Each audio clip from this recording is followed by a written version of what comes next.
I don't know if I'm on yet. Are live. All right. We're live now. Hi, everybody. Welcome to Apex Intergame Cast. Show or cast? What do you guys like? Hit the chat. Let me know. A little bit late today, but we made it, and that's what's a good thing. As you guys know, we've been paying attention. This is a show where we have higher level discussions about relationships, dating, and mindset related topics, and sex sometimes too. We should maybe make sure we throw in that. And today we're going to talk about what makes a high value woman. So this is an interesting topic that sort of triggers the ladies. You know, it kind of upsets them. And I'm not going to I'm not here to upset you ladies or guys who are worried about the ladies being upset. It's not what this is about. But I will say this, if one of my listeners, one of my female listeners or followers on Instagram or Facebook, or any of the women that you guys know, right, is triggered and immediately kind of upset or tense at the idea that there might be a show talking about what makes a high value woman, that right there illustrates a problem that we already have. Right? And a problem with that particular chick and how she's approaching the dating marketplace. If you're upset at the idea that guys might be looking at qualities and looking at you know different things in order to properly select a good girl for them, and they're going to be looking at those things, if that upsets you, if it upsets you that you have to bring something to the table and make yourself better and be of value to a guy that you want to be with, then that is already a problem. That is a problem with a lot of what we might say modern women today, generally in the West. And this is one of those things that you guys are going to want to vet for.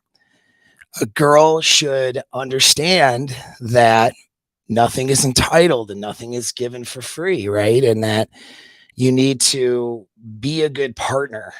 It's not about, a bunch of list items, okay? It's simply about being a good partner. And being a good partner means showing up, putting in effort, and not just effort towards a relationship, effort towards pleasing and making the other person that you're with happy, and effort towards making yourself into the kind of person that this person you're in a relationship with would want to be with, right? It's about making yourself better, and it's about being better, and it's about doing things for the other person. And if that idea scares you or upsets you, then you're already effed up. You're already wrong. Okay. And then you need to watch this more than anybody. All right. Because you need to really understand that you are a product of your own circumstances. The type of relationships that you can have and enjoy is directly correlated to how you show up. It's not just what you tolerate, although that is something that's important to know, that's a factor. Standards of how you allow yourself to be treated. Yes, that's important. But so many women today, unfortunately, mistakenly, are so focused on how people treat them. I'm only going to let people treat me a certain way. I'm only going to let men, treat me like this, like that. And I'm only going to have these standards.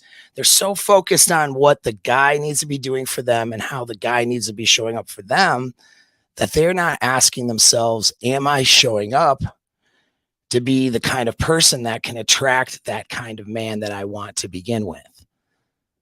And that's the problem.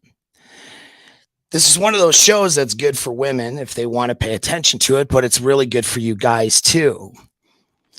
Because you guys focus on some of the wrong things. At least those of you who comment on the internet. Okay. You guys are oftentimes hyper focused on certain red flags, certain things that we can say are responsible for like the problems with relationships today. Like, so for example, you guys might be hyper focused. This is a big one. You guys would be hyper focused on notch count, right? And her sexual past. It's not that that's not a factor. It's not that her behavior that has, formulated her experiences up to this point isn't important. But some of you guys focus on that like it's the only thing to focus on. Now, when we talk about those things, like let's say on a Rule Zero or some sort of podcast format, we're talking about general things that have changed in the dating marketplace that have caused both men and women problems, right? And I would say rampant promiscuity and some of those things on both sides. Not, again, I like sex and I'm not against it, and I'm not all about, I'm not all about necessarily only have sex with marriage and that kind of person. Like I'm not very, very sexually open. However, the treating people like they're disposable partners, which is what women do when they're railing through a bunch of dudes, are treating themselves as disposable. Men, can do the same. They have different effects on the brain. I would say it's more catastrophic for women than it is men, but that doesn't mean it's good for either necessarily. It's a whole nother topic, by the way. We're not going to get in the weeds with that one today, but guys will focus on that because that is a broader topic we talk about on panels that has been affecting the dating and relationship marketplace as a whole. And it's a big debate right now, right? On whether female promiscuity should be paid attention to or not. But that's not necessarily what you need to be focused on as the only data point that you need to be focused on when you're dealing with the girl that's in front of you. This person that's in front of you is an individual, okay, with a unique set of pasts and experiences. And there's a lot of things that make up this individual for who she is, not just her notches or lack thereof or whatever. And that's just an example where, guys, you're going to focus on something like notch count. And most of the time I notice guys who focus heavily on that aren't getting laid. So there's that. You're not actually getting women. Okay. You're just focusing on whether or not a girl is a slut or not to sort of justify why you're not having sex with women and not having real relationships. So it's more of a cap anyway for most of the guys who have shit to talk. But for some of you guys that do understand, it is a factor that you look into if you're making that differentiation between, okay, casual partner versus long-term relationship. A lot of notches, not somebody I want in a long-term relationship. Yeah, that's fine. I get that. But that's part of a whole picture of a person. And I would say that you guys find yourselves, and I know because I counsel and coach thousands of guys year after year. You guys end up in situations with women where you are not in good relationships, where you lose good potential women, and you end up gaining, partners that aren't good for you, and you get caught up in it. That's most of you.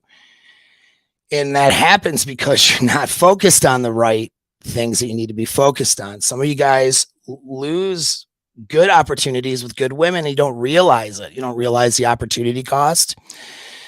You don't realize, that maybe these girls that didn't push some of your buttons in certain ways in the beginning may have been really good options had you have had your mindset and your awareness a little bit different, And so by focusing on the wrong things, you end up in the wrong kinds of relationships. And you think you're protecting yourself, but you're really not, though. You're picking red flags to focus on rather than focusing maybe on some of the green flags that you need to pay attention to too.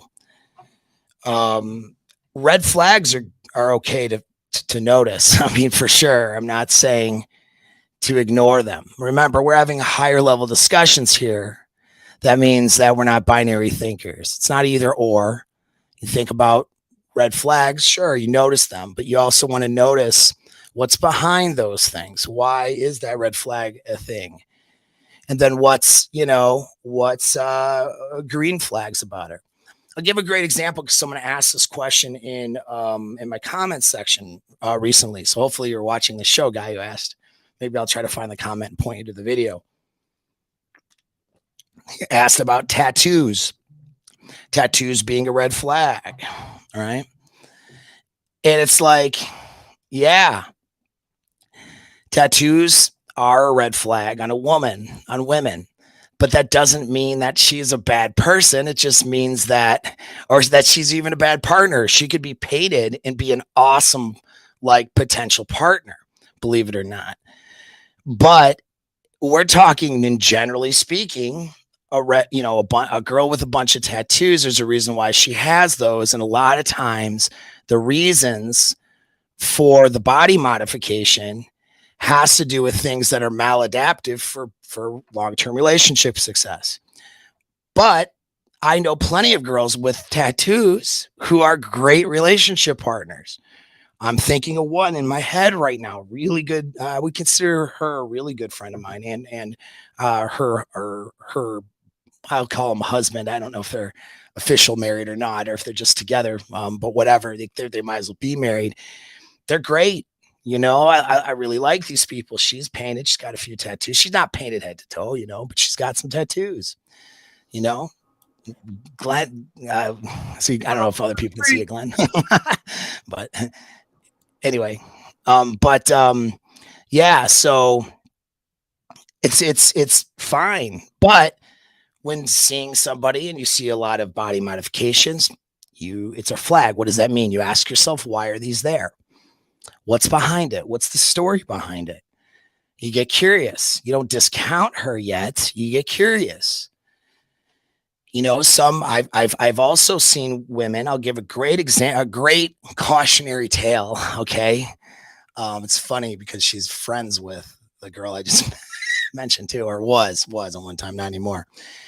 But there was a woman who had, she was in the modeling industry. This is somebody that I know more or less of, not super personal on, but she's in the modeling industry. And she was very beautiful in terms of being able to be a model too, where she, people wanted her to model in conventional modeling high number contracts like Victoria's Secret style, stuff like that. Think Victoria's Secret. I mean, there's a lot more than that out there, but she would have been a big person on that, but she couldn't get body modified all the hell to do that. But her borderline personality disorder and her self-esteem issues were so deep that she could not help but sabotage any opportunity that she had. And that's what she did and continues to do as far as the last time I checked. And she probably will continue to do her entire life. And she does that with her relationships. She does that in her life. So that borderline personality disorder creates a situation of an inner and deep hatred that she has towards herself. That hatred shows up in her modifying her body. All right. And so she, despite these opportunities of being a world-class model, she continued to modify her body, lost those opportunities. Now, she was so attractive and capable in that area that she got picked up for alternative modeling, things like Suicide Girls and, some of the, the tattoo based kind of modeling stuff, which some of the really pretty girls in those, right, can make really good money nowadays too. If they open up an OnlyFans and stuff like that, they can, do really well for themselves. So anyways, so she went that route, but she would lose those opportunities too because she was dysfunctional, you see. And so that's an example where the tattoos represent something, but what the tattoos represent is a story of a past and also a present psychological framework that is not conducive of having good relationships. And so you don't want to get into it with somebody like that. That's a roller coaster ride you're going to want to not be on. You want to get off that one.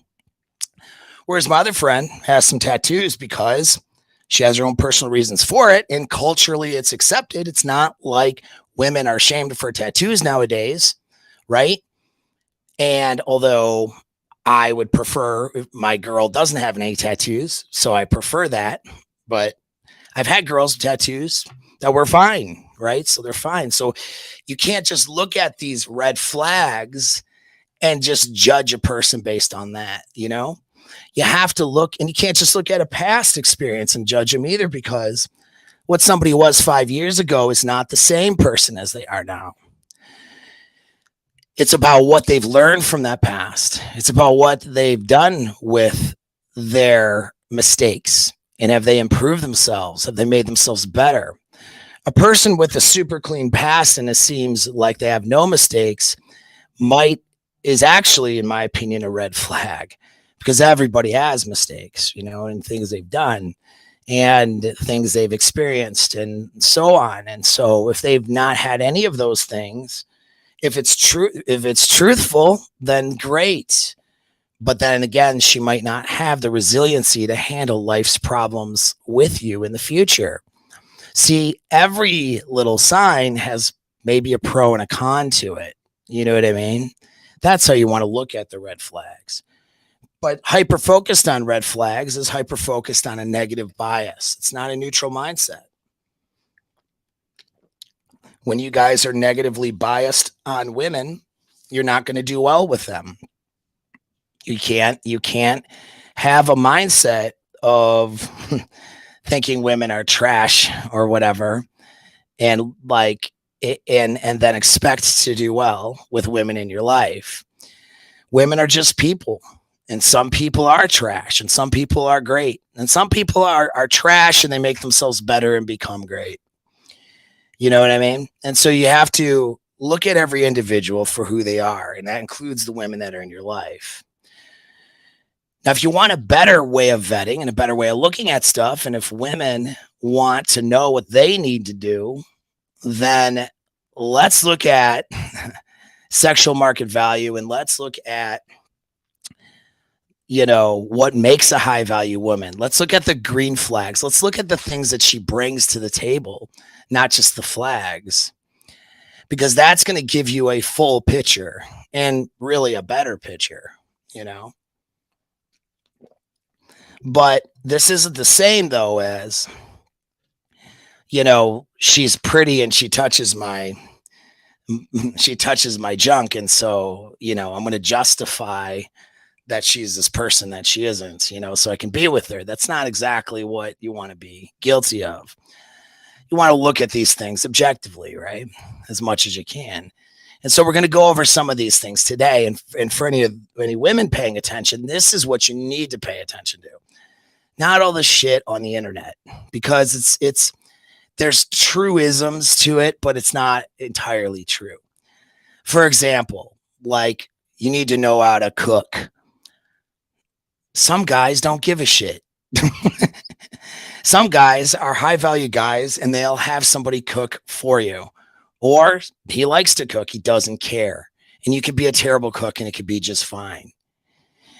It's what cooking represents. So the truism is that cooking for your man represents doing something for the person in your relationship. All right, that's what that represents, and putting an effort and trying, and not some big grand gesture, but like little things that you would do every day or on a regular basis. That's what cooking represents. Cooking is an asset for most guys. When the girl cooks for them, that's great. Most guys will appreciate that, even if she's not a world star chef. But it's the idea of doing something for your man. That's what that represents.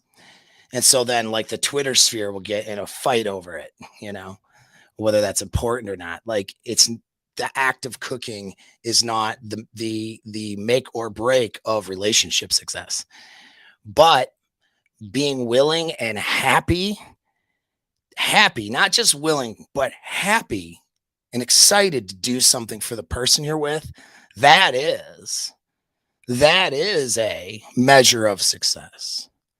All right. And so we want to look past the stupid memes and those things, and let's look at the actual things that are important. All right. And let's look at and I want to say a couple of things on that. First of all, I'm not going to reference so much sexual market value in this, but sexual market value is an economic model of understanding how human beings mate. It is not just something I made up for sure, definitely. And it's not just an internet thing that, the man space talks about. Okay. This is a thing that is used and talked about in relationship psychology and evolutionary psychology.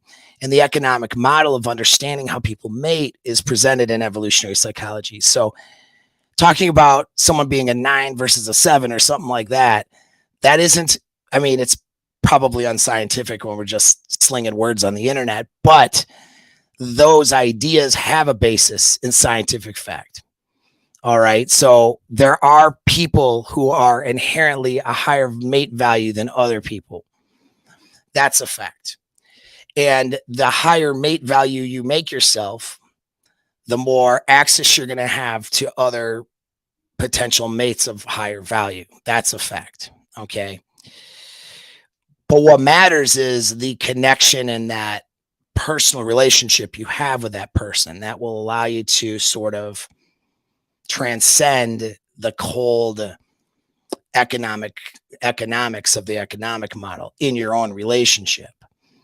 And that matters too. So we got to look at both of those things. All right. Not just one or the other, or discount the economic model. Talk about S&V like it doesn't exist. It absolutely does exist, but it's subjective too, a little bit. There's some universal stuff to it. And what I'm going to talk about right now are things that I don't believe are universal. I don't believe are not universal. I'm not going to talk about something like cooking or tattoos, whether or not that makes a lack of it or having it makes a high value woman. Those things are more personal and subjective.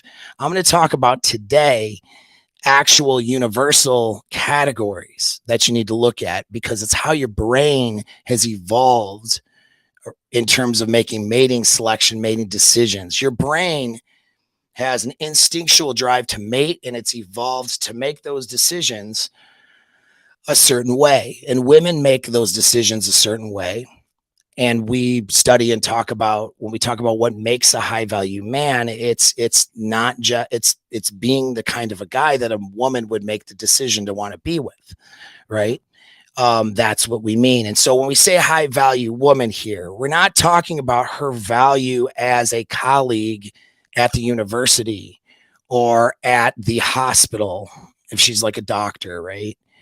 We're talking about, and that's what's confusing to a lot of women because women, they conflate their personal value in other areas of their life as being the same as their mate value. And it's not the same. And it's same with you guys. However, with us guys, though, we do have the benefit of, or detriment, depending on who you are, I guess, of our vocation and of our status, for example, and some of those things being a direct factor into our mate value. So if I make presidential money, for example, which is like 400,000 a year is presidential. If I make presidential money and I have, status within my community, that increases my mate value a lot more than a woman and her money that she makes, and even some of her status, although some of it matters. So the things that make a woman attracted to a man are different than what makes a man attracted to a woman. So women can be very confused, and they're looking at it through the lens of, they're oftentimes looking at it through the lens of what they would look for in a partner, and then they try to think it's the same. Well, if I am these same things I would look for in a partner, then that makes me a high value woman. And it doesn't. There's also capping. Like nobody wants to say I'm not a high value, whatever. So that's, kind of a thing nobody wants to say. And rightfully so. I mean, it's not something I think anyone should focus on. If you're not exactly a high value man yet or a high value woman, I mean, why make yourself feel bad about it? So I get that. But then what happens is there's a lot of capping and there's a lot of, I'm going to change this definition of what a high value woman is to fit my qualities. That's not how this works. That's not how this works. So what I'm going to do now is for the benefit of you guys to learn what you need to focus on, and any of the women that do watch me to learn about what it is they need to focus on as well in terms of mate value, not in terms of their value under God, for those who believe in God, not in terms of their value in their workplace, not in terms of their value as a mother. Okay, some of those things might play a role in her overall mate value, but mate value and how your potential sexual partners and relationship partners are going to see you is an entirely different category all on its own. And so we need to understand that. And it's not completely, there's a subjective nature to it, but it's not completely subjective. Men select mates based on certain principles that are instinctual. And we're going to talk about those. And so, last point on mate value and the structure of that and what that means is how guys look at it more so than women, although women do this too. But guys are always really heavily looking at cost and benefit, right? So, like, she's really pretty and she has all these qualities, but what's it going to cost him to be with her? That is, and you'll come to understand what I'm talking about as I continue with this topic. But that is a major component here for a guy is, and this is why guys sometimes, for example, settle in with and then are actually happy with somebody who is maybe less on the physical attractiveness scale for what they could get, but she has other qualities that make her less of a cost to be with and maybe even more of a benefit. All right. So to use an extreme example, like a guy might pick a 40-year-old woman who's attractive, but she's not as attractive as the 22-year-old chick who wants to get on his boat in the summertime and be a boat hoe. Okay. He could sleep with the 22-year-old chick, and maybe even because if she's gold diggerish enough, maybe she's the gold digger type, right? And he could even wife her up, even, right? But what other things she brings to his life and the cost or the detriment she brings to his life because of maybe her behavior, her spending habits, her drama, her BS, her, so on and so forth, makes her, even though she's more attractive physically than, let's say, a 40-year-old woman he has an option with, he picks the 40-year-old woman because the cost of being with a 22-year-old long-term for this guy and that particular girl, not every 22-year-old, okay, not every 40-year-old or whatever, not every, right? This an example. That cost is too expensive in terms of what he's going to get out of it. And it's not good. So picking the hotter option that's going to cost him a lot more ends up being what he doesn't choose. He ends up choosing the 40-year-old woman who's attractive enough, but brings other things to the table and isn't a detriment to his life. So that is something we need to understand. Cost benefit. You need to understand that for your selection and what you're doing as guys. And certainly a woman needs to understand that. All right. Because I've said before, and, there's a reason why guys want to date and mate with young women between the ages of, let's say, 20 and 25. That is the prime age for what men want to be with. And it doesn't matter if that man is 25, 30, or 70 years old. That's what guys want to be with physically. Women who are 35 and 40 who bring a ton of baggage to the table, a ton of problems, have let themselves go, and then bitch, complain, and try to control their relationships, and then try to shame the guy for wanting to be with a 20-year-old, 21, 22, 23-year-old girl, those women are going to lose and not get, those women are showing up and being low value women, right? Whereas a woman who's, let's say, 40, 45 years old, whatever, right? Pick any age, but not 22, okay? An older woman, all right?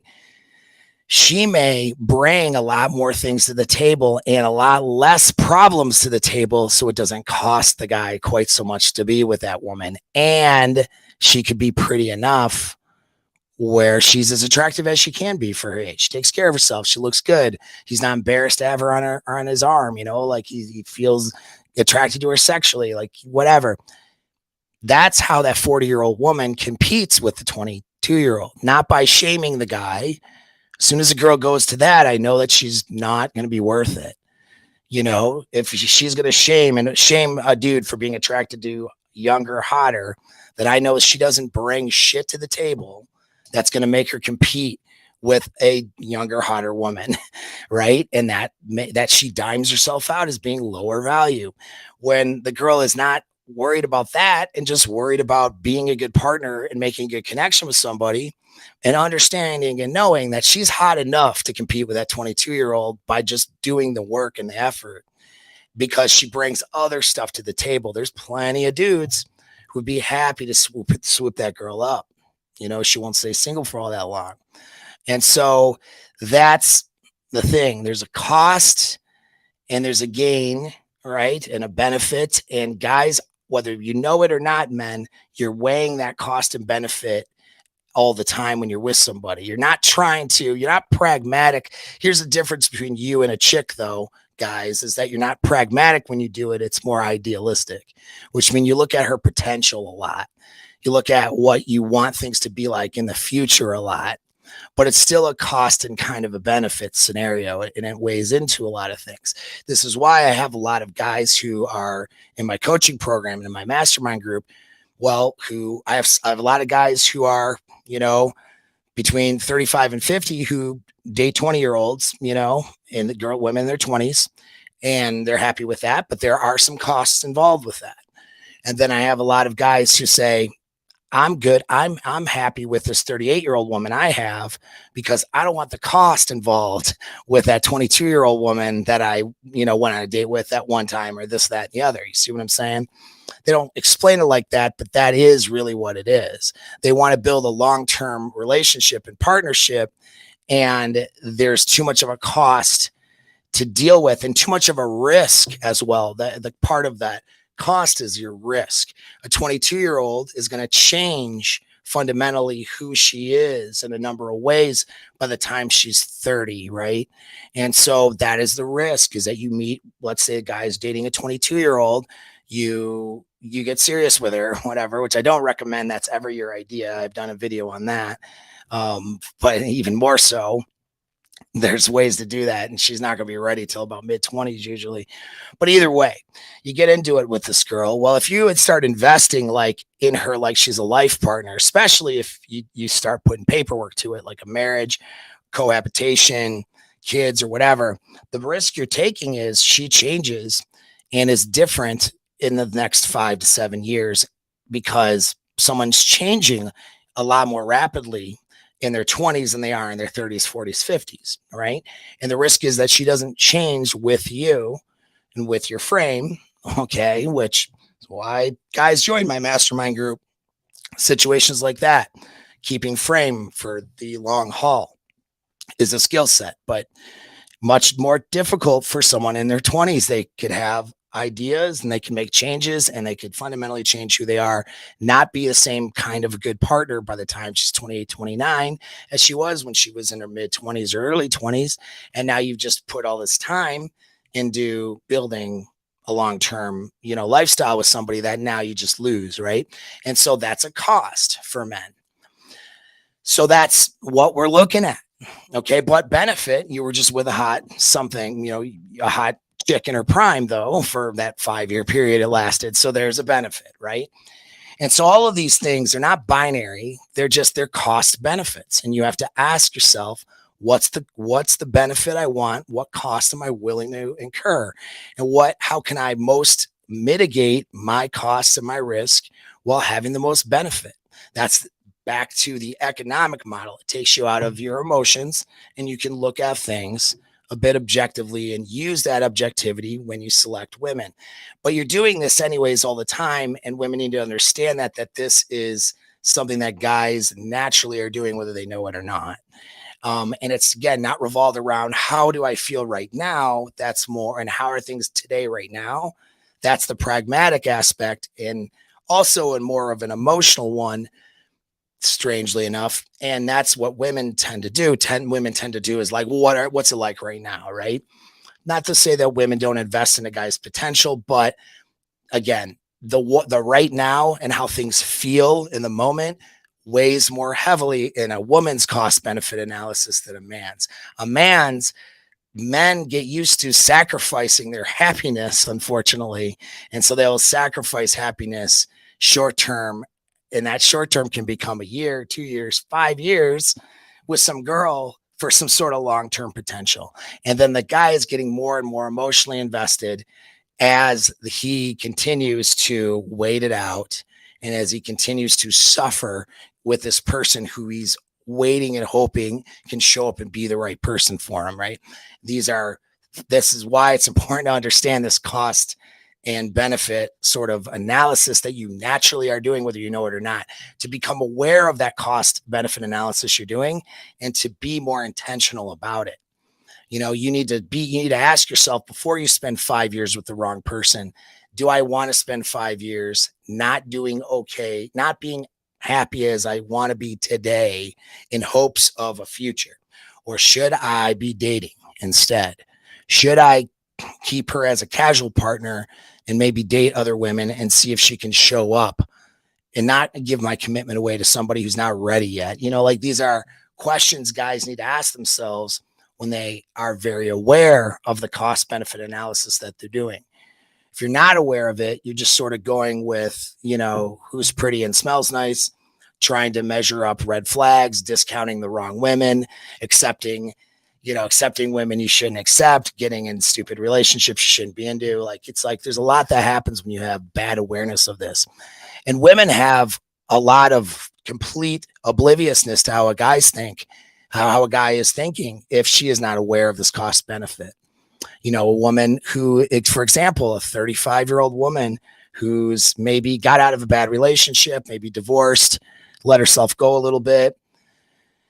If she understands this cost benefit analysis that a guy's doing and what these traits are what these things are that a guy is looking for, she can actually recover and have a happy life with somebody. But instead of doing that, she buries herself into her baggage from a previous situation, gets low self-esteem. That low self-esteem causes her to overcompensate. So instead of going to the gym and, paying attention to her appearance and making herself look better, feel better, be healthier, right, which is a primary attractive quality for men, she ignores that and gets bitchier and more controlling, thinking that she's going to, I don't know, that's what's going to save her, that if she just sets standards for herself by telling everybody else how they need to act, then that's going to somehow make her a good partner, and she ends up failing. There's more and more women like that. In fact, I would say in some parts of the United States, that's the majority of women who are in their mid 30s to mid 40s and above. And it's sad. It's sad to watch, and they'll never get the guy that they want. They're just going to get the leftovers because they're the leftovers, And so, but a woman can break out of that by not doing that. And a guy can break out of that by being more intentional about his choices. All right. So I got these categories. Before I go over them, I'll ask Glenn, do we have any supers or any questions I need to address before I continue?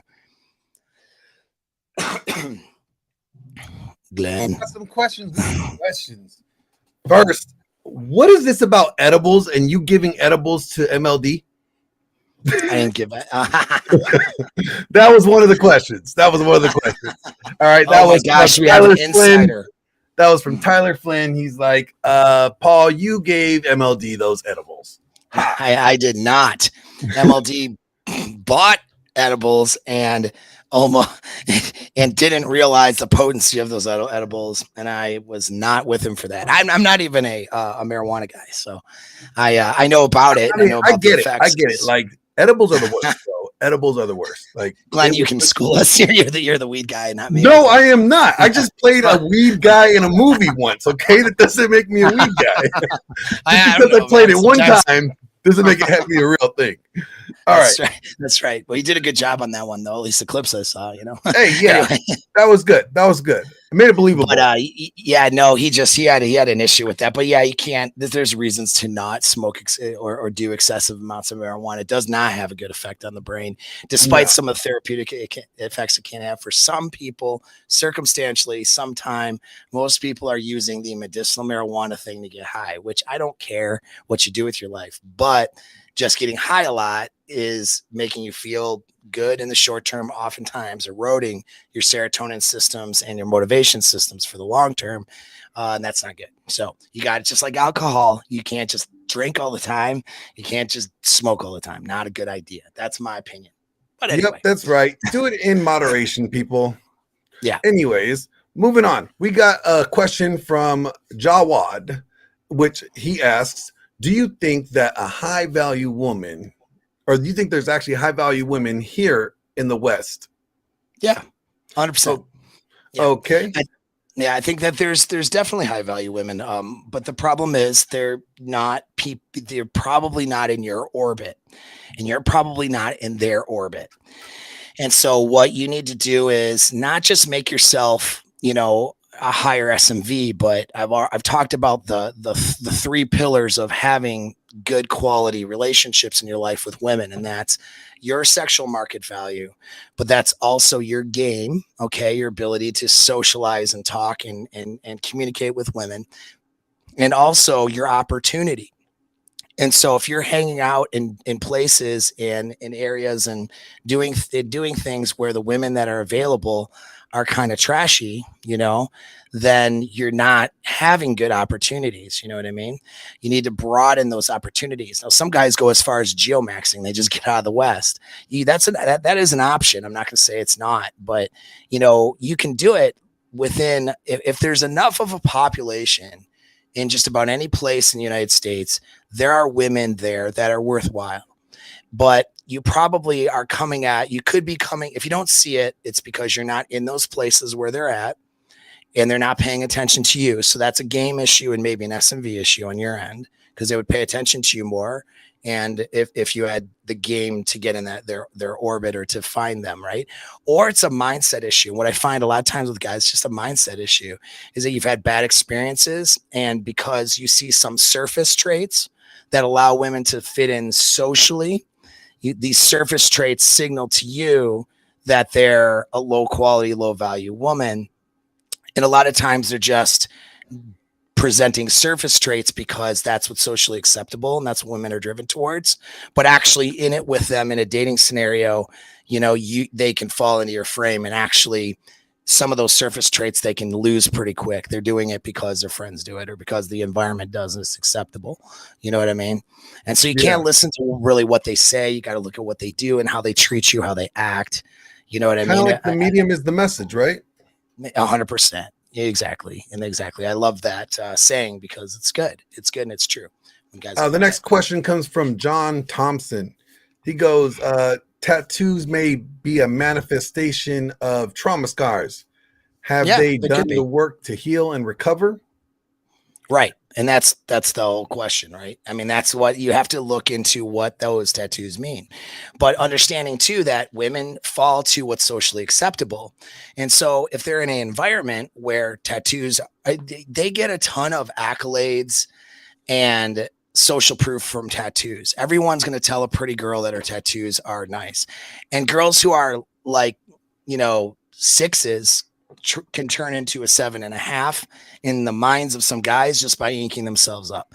Now, a lot of that reasons is because some of those things are covertly or inherently slut tells, and there's psychological Well, reasons behind that, but they might not be trying to be that, but that's what it is, and that's why guys you and all I of a both sudden know a very we have a friend. We have a mutual friend that maybe have been one of those original suicide gals, you know.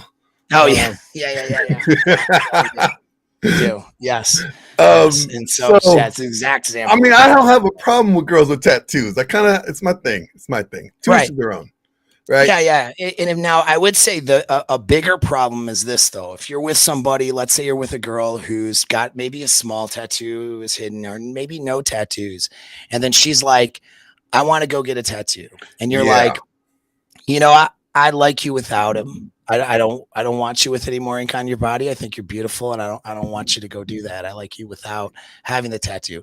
And then she does it anyway.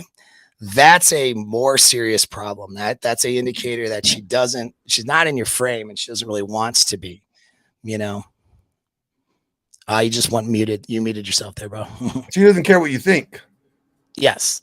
Your Right. And opinion that's holds more no weight to her. And then you got to exactly. ask her, why is she all of a sudden doing it? For Mhm. who's, where did this come from out of left field?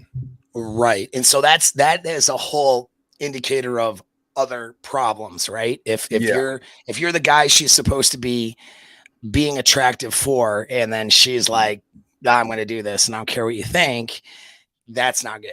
That's actually a much bigger problem. But yeah. Yeah. And the last question that I have so far is, can a high value man, or can a man be high value with a low value history as a man? Meaning, I guess he wasn't high value earlier in life, but Yeah. then becomes high value. Well, now being that there's different categories that make a high value man than what we're going to talk about with the women. The answer is yes. Now, the thing is, though, you do need some social proof, though, for those things. And so, for example, like, and I'm an example. I can, fit those shoes. There's times in my life where I wouldn't consider myself high value. Now, I was high mate value because of, sexual emotions I could inspire in women. But that made me high mate value, more of a breeder. But for somebody who's long term potential, I was not a long term potential. I wasn't high value in that regards for a while, for parts of my life, in my past. That doesn't mean I'm not that way now, but the difference is I have proof now. The proof is in my lifestyle, in my behavior, in my bank account, in a number of things. And so it starts with your mindset. And it's what I've said to guys in consults, guys who do very well can understand this analogy, is that you don't become a millionaire on accident unless you win the lotto. And then if your mind and behavior's not calibrated right, you'll lose all that money anyway. Getting money, keeping money starts with how you're thinking, your mindset, and then that translates or correlates into behaviors, and then you behave a certain way and then you get the results. So like a millionaire didn't just come into $1 million. I mean, if he did, good for him. But for a self-made person who came from nothing, like myself, for example, I had to think like a successful person who makes good money. And then I had to do the behaviors of a successful person. And that also means look at the behaviors that are low value behaviors that I'm doing and change those things. In fact, you know what? Here's some really practical advice for you and for you guys listening. Getting rid of low value behaviors is a huge return on investment, and should be probably more your focus than even just doing high value behaviors. That makes any sense. It's doing the low value, low standard behaviors that are going to suck you down into being a low value man. And for women, it's low value behaviors that suck her into being a lower value, trashy ass woman. Okay. And so we want to look at behaviors and not so much like being high value, doing high value stuff, but actually not doing low value things are what really matter, because somebody who makes it to somewhere successful doesn't do low value behaviors on a consistent basis, hindering that success. That doesn't mean they're perfect, of course. But I mean, they may have a lot of problems in other areas of their lives. Some of these guys who make good money, but at least in terms of the money situation in that example, they do enough high value behaviors to get the success they have. And they don't do the low value behaviors that other people are doing. So same with women. If you want to have success in your relationships and in your whole life, you have to look for women who do not just the high value behaviors, which we can look at those, but we want to look at not doing low value behaviors too. Okay. And we're going to look at those and what that means. So that's very good question. But no, your past does not have to be an indicator of your future. A past is a data point. Okay.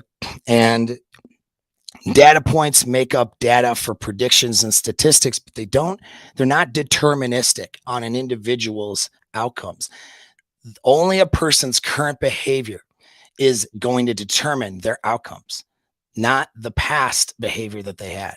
So if you have a lot of past low value shit and you've overcome that, in some ways, that's not a bad thing. In some ways, maybe that's a good thing, because maybe you would be doing average things if it wasn't for you doing low value things before and then having to fix yourself.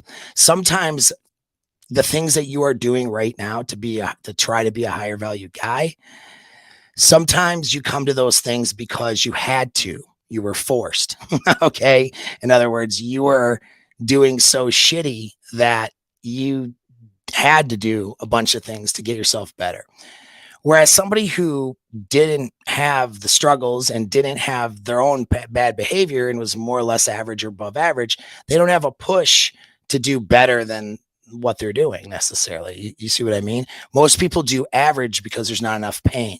Those of you guys who have made a lot of bad choices in your lives, some of you guys have been victims of other people's choices, and some of you guys are also victims of your own choices. And usually it's a mixture of both, because a bad mental framework creates bad choices, right? And bad mental frameworks are created from bad circumstances. And so, but the good news is that can be the catalyst for you achieving the kind of life and living the kind of life that most people would dream of, but they don't get there because most people never have that push, to do the higher value things, because they do okay. It's not painful enough to want to change what they're doing. So that is good news for you guys, and good news for women too. Believe it or not, it's not to give women permission to, this is the problem with a lot of the church communities now, is they're so happy when a girl renounces her sluttiness and becomes a Christian at 30, that they want to pretend like there are not biological consequences for her behavior when she was in her younger years. The reality is all of those behaviors have consequences, have psychological imprints. And some of those things never are overcome. And that's the thing. So it's not to say that, there are not there's some biological things that if you do them, or if you have a problem with them, you'll struggle with it the rest of your life. Doesn't mean you can't be successful. I always stay optimistic, but it does mean that it's success and happiness in relationships and in any area of your life is hard enough as it is without you creating obstacles for yourself. And a lot of women nowadays create massive obstacles for themselves by their behaviors in their 20s. And then they have these obstacles and these psychological imprints and problems that they often blame on other guys. But, the fact is they made those choices, though, to be with those guys. And now they're stuck with these consequences. And yes, it can be a virtue to overcome them, and they could be successful, but why do that to yourself, right? Better to not. And so don't teach your daughters, guys and girls, all right, fathers and mothers, don't teach your daughters to put themselves in similar problems and create similar obstacles that you created or that your friends created or other people did. Don't teach them that way. And unfortunately, with today's social conditioning, women today are training their daughters to have the same obstacles and problems that they had. And that's a real big issue. And I could name it in so many different categories. The statutory grapes statutory situation. There's so many women that are adults that are, without realizing it, supportive of women who are young teens hooking up with adults. Not a good thing for them. That creates a massive obstacles for them to overcome later in life. And that's just to provide one example. Going off and being free in your, late teens, early 20s and hoeing around, like, just because you did that doesn't mean somebody else should do it. You know what I mean? Like, these are obstacles that are being created now for long-term success. And it doesn't mean don't have fun and don't experience things either. Of course, do that, but do that in a way that doesn't hinder your future prospects. And so that's something we're not teaching our kids enough. We need to be doing that more. Now let's talk about let's get into some of the topics here. So the first thing that a guy is looking at, every guy, I don't care what the guy is trying to say, his chimpanzee brain is looking at physical beauty first. It's how we're wired as men. Okay. We get dogged out for it by women. It's not a secret. Men only want one thing. Well, we don't. We want more than that, but we definitely want the one thing, don't we? We want hot women and we want to have sex with them. That's what we want. Ignoring that or being ashamed of that is not just a weak ass beta thing to do, but it's also, not helping anybody. All right. And so we cannot, what do you call it? What's the body positivity movement our way into thinking differently. This is a core fundamental part of our being as men. We want a woman that we find beautiful. Now there is a different there's little small subjective things regarding like what I might prefer versus somebody else or somebody else. But we all know when a chick's beautiful and when she's not, that it's because she has aspects of her that signal fertility, youthfulness, and good genes. Okay. Face, skin, tits, hair, ass. All right. Eyes. Okay. You know what I mean? Like her body curves, but not, to a person's preference, fat or too big. And of course, all of those little aspects. Being physically healthy and in shape is a high marker of physical beauty of any age. A girl who wants to compete with other younger, more beautiful girls, they're more beautiful because of their youthfulness. Okay. And you can't do anything about it. If you're 45 years old, you can't make yourself 21 anymore. You just can't. But you can be in shape. Right. And so if you're in shape, there's so many, especially because there's so many girls nowadays who are in bad shape and have bad habits. If you're in shape as a older woman, even though you don't have youthfulness on your side, you'll look more youthful. You know what I mean? I say youthfulness, I mean adult. You're still talking about adults here. We're not talking about kids, but youthfulness is more, younger, right? Like between 18 and 25, right? Consensual sex age. All right. Because that's when they're the most fertile, right? The reason why we like a girl who has not a lot of wrinkles and all that stuff and, has, a good, not too youthful, because too youthful is, we're getting into not only, pedo stuff, but we're also getting into, okay, it's not a fertility thing. Now it starts to get into something else, right? So it's not what we're talking about, but we're talking about an adult fertile woman has a youthfulness to her. And that's why the most desired women statistically are in their early 20s. Okay. But not being overweight, taking care of yourself, taking care of your skin, doing these little things, like doing these disciplines if a woman does these disciplines that make herself physically beautiful, that's a good thing. A woman who is doing the things to make herself physically beautiful is a green flag, not a red one. All right. Now, sure, we're not talking about doing things to get attention from dudes on a girls' night or something. I'm talking about just doing the daily practices, using the right face scrub and face wash and taking her makeup off before she goes to bed. And and there's a whole bunch of girl things that I don't know about because I'm not a girl that women do to take care of their skin, to take care of their bodies, being conscious about what they eat, not just starving themselves and not overeating, but, being conscious about, what I mean, their health and their physical health, physical activity, all of those things. These are things that are a green flag. It says that a woman is interested in taking care of her physical appearance and her physical beauty. She has an inherent understanding that her physical beauty is part of what makes her attractive and valuable. And a woman who no longer care, like those women who get married and they no longer care to make their husbands happy, you'll notice they let their physical beauty go. They get out of shape, and it's a rather crappy thing to do in a monogamous relationship, really, is to let yourself go to a point where you're not the same person you were, and not putting effort into being attractive for your partner. So women who put effort into their own attractiveness, that's a green flag. That's a good thing. Okay. And that's something that women need to be doing and paying attention to. All right. And the biggest, easiest way is being in shape. That's the easiest way is diet and exercise and being in shape. I say easiest because that transcends age. Anybody can work out, anybody can watch their diet a bit. There's a lot of standard deviation on what a guy's willing to deal with in terms of physical beauty, provided he has sexual access and everything else is going well. But she's got to take care of herself, at least minimally. And so that's your first category, physical beauty. That's the first thing that a dude notices, and that everything else sort of stems from there. All right. That's your barrier to entry, though, especially for if the guy has got value and has options with women.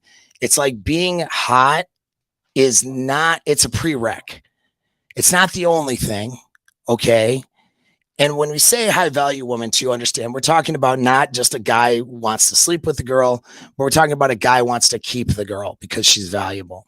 So what would make you want to keep a chick, not just sleep with her? Physical beauty by itself isn't going to make you want to keep her necessarily, but it's a prereq to get in. Without physical beauty, okay, without those, those signs of attractiveness and good genes, it's hard for a guy to get into that. Now, here's a thing about that too. Guys get emotionally invested and we get something that's been termed marriage goggles, but there's some loose research on this and some data on this to points to show I think this is very true. A guy gets biased towards his chick. So when a guy meets a girl who's physically attractive and then 20 years later, he still sees her as an attractive woman. He initially, as long as she didn't let herself go, gain 100 pounds or turn into a different person, he'll still see her as that attractive younger woman with his, when he's thinking with his dick, right? Like he'll still want her. And you see this all the time, guys who are traditionally married and all that, they want their wives even when they're 10, 20 years older. That's a evolved mechanism, it appears to us men, is that when we have that emotional neurochemical, attraction to a woman that we're with, that as long as she maintains herself, then we still see her as that physically attractive woman. Doesn't mean, though, because guys are wired for a variety, doesn't mean a guy isn't going to look at other ass. Okay, guys, all men will look at other asses. It's just we do. We all look at other women, but that doesn't mean, but we still see a guy who's been married for a while, let's say, still sees his wife as attractive if she didn't blow that.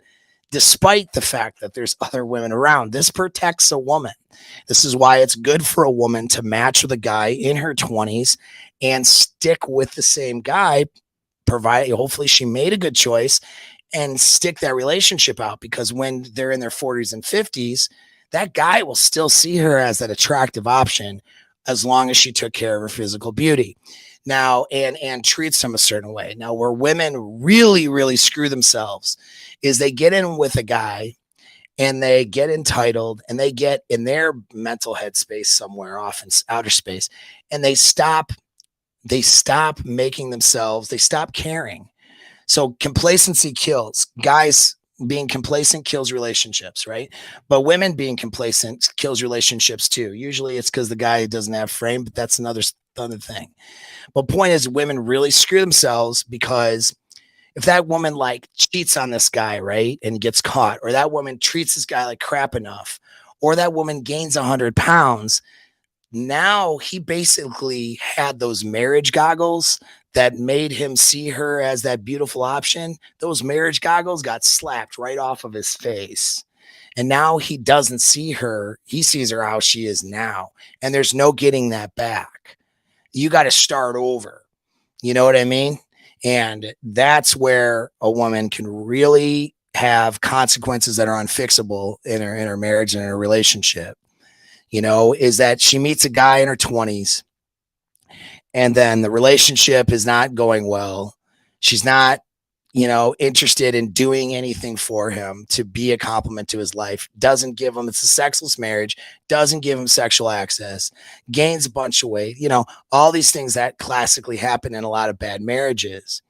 And maybe the guy, isn't doing well either, and he loses his SMV too. But then the guy says, I can't do this anymore.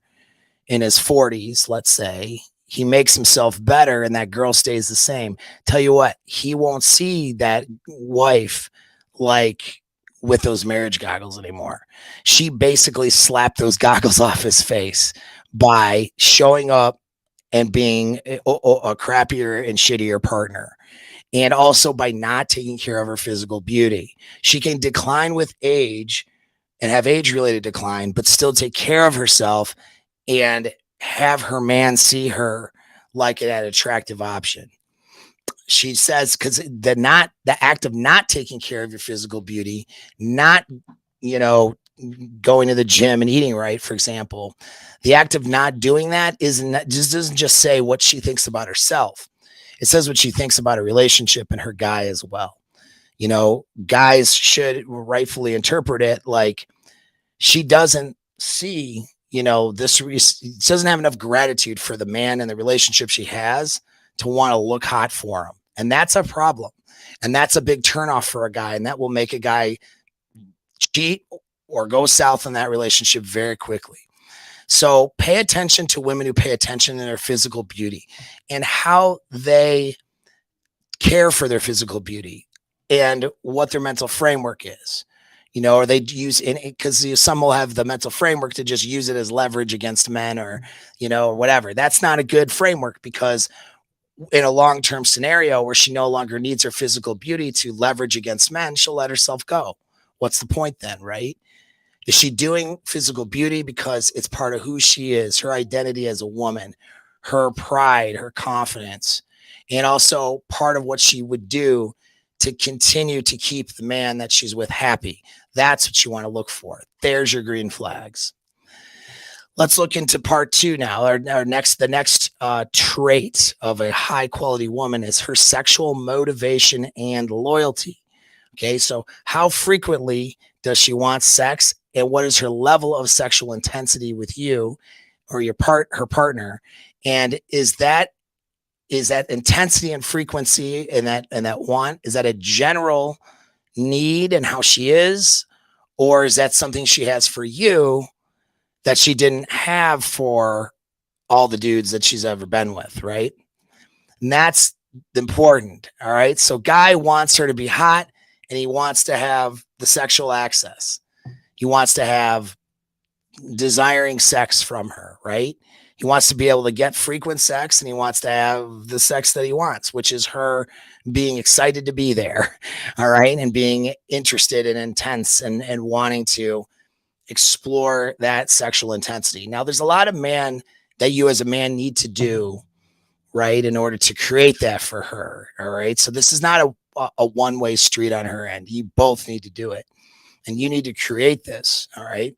This is something we'll deal with behind a paywall and mastermind program. I will cover it more in videos like this though, but it's a limit to what I can cover. But yeah, you want to create that intense experience for her as a man and for both of you. But she's got to be motivated and want to be there too. And she's got to be a willing and eager participant in that. And it has to be because of you and who you are, and not because she's just some general slut and that's how she is, right? And so she wants to, in other words, guys want a girl to be, he wants his girl to be his slut, not everyone's slut, right? Because nothing turns a guy off more on a hind brain deep level. Nothing turns off a guy more than thinking that that his woman is the way that she is with him, with every other guy, because that's just how she bangs. That's just how she is. Nothing makes a guy lose an emotional investment faster. Nothing makes a guy lose that emotional investment and attraction thinking his woman isn't going to be loyal because, you know, that the sexual experience she's having with him is something she could just do with anybody, right? And to say that it's always like that, a lot of red pill people say that's not true. It's coming from anxiety. It's a cap. When you have frame and you have good sexual skill, you can be, and you better be, the best sex she's experienced. All right. Because if she hasn't experienced, if you're not, it's probably not going to go well long term. Obviously, casual partners is not something you care about so much. You're just having fun at that point. But if you're building a life, for her to have the emotional investment and buy-in to want to work things out with you for the long term, which is a challenge now, she has to see you as the guy she wants to do that with. And that means in the bedroom also, right? And so nothing makes a guy, and you can't eroticize this, which the modern society with a gynocentric society now, feminist driven society, is trying to condition men more or less with the whole idea of cucking and poly and swinging. The only type of poly that works is a male driven harem, ladies and gentlemen. And I know that's unpopular, but that's the reality of it. I mean, I say works, works for the guy. Otherwise, the guy is going to be in a constant state of managing his anxiety and, his lack of, basically, he's not the best for her. And that's not going to work for that guy. He doesn't want to, you don't want to be giving your commitment up to somebody that you're not the best for. That's not a me thing. That's an all you guys thing. And there's all kinds of different ways for guys to try to disassociate from that fact, but you can't disassociate from it. It's a part of our hard wiring as men. Okay. There's very few outliers on that one. So for women, they need to be, you're wanting a girl who's hot and you want a girl who wants to bang you. So this goes back to genuine desire. So the first two qualities that a guy that you should be, that's going to make a guy attracted to a girl and that you should be paying attention to right from the get-go, okay, is, are you attracted to her? And is she genuinely have that burning desired attraction for you right from the get-go? That's the foundation you build on. All right. Society today wants to, people want to tell you to build on a bunch of transactional qualities. Like you're going to add up the red flags and green flags like it's a math problem when you select your mate. You're going to have a low quality, low intensity in terms of the positive intensity and like relationship with somebody. Yeah, you might not have a lot of drama, maybe, although there oftentimes, until there is drama. You'll be low drama until the drama shows up, we'll put it like that. But, a lot of guys are so busy trying to protect themselves that they settle for these low quality, low investment relationships. You don't want that, okay? Those are not recipes for success. You want to be attracted to your chick, and you want her to be wanting to bang you all the time. And then that's a starting point in a relationship. Now, from there, you have to manage that sexual a component of the relationship. That's your frame. All right. And that's what you do in the relationship, in your game, your sex game in the relationship is what makes you build off of that. But you want to have a starting point of high desire, her wanting to be with you sexually a lot, and being very sexually intense with you. So a woman wants to know how she can be a good, high value woman. It's not what her education level is. It's not how good she did with last month's numbers if she's in like a sales job or something. It's how she looks and how she bangs the dude. That is the starting point. Sorry. I'm going to say it. Not sorry, of course. I'm going to say it. It is what it is. All right. That is what it is. That is your starting point. Your value as a woman in the beginning is how you fuck and whether or not you're hot enough for him to want to fuck you. Period. A lot of girls don't like to hear that shit. Well, too fucking bad. Okay. That is telling me that you're not really ready or willing to show up and be a good partner for a guy. All right. And again, when I say how you fuck, I mean how you show up for that guy, not how you bang everybody, not how you banged all the dudes when you were in your hoe phase. I mean, how you are banging that guy, how you are showing up for that guy. There's nothing that will make a guy invest more and put up with a lot more that maybe you shouldn't put up with. And we'll get to those other things in a second. But there's nothing that'll make a guy invest more than a girl who's very attractive, who is completely sexually his, we'll say. That right there, it's very simple. If you do that alone, most guys will want to keep that girl around and see her valuable, even if she doesn't do a whole lot else, but she's, makes that guy feel good.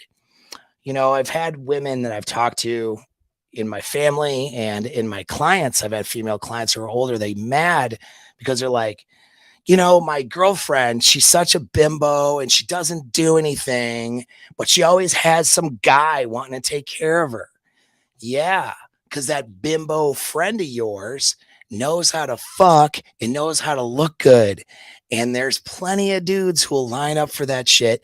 That guy feels good and powerful when he's with that woman, and has great sex life, and he's proud to have this good looking girl by his side.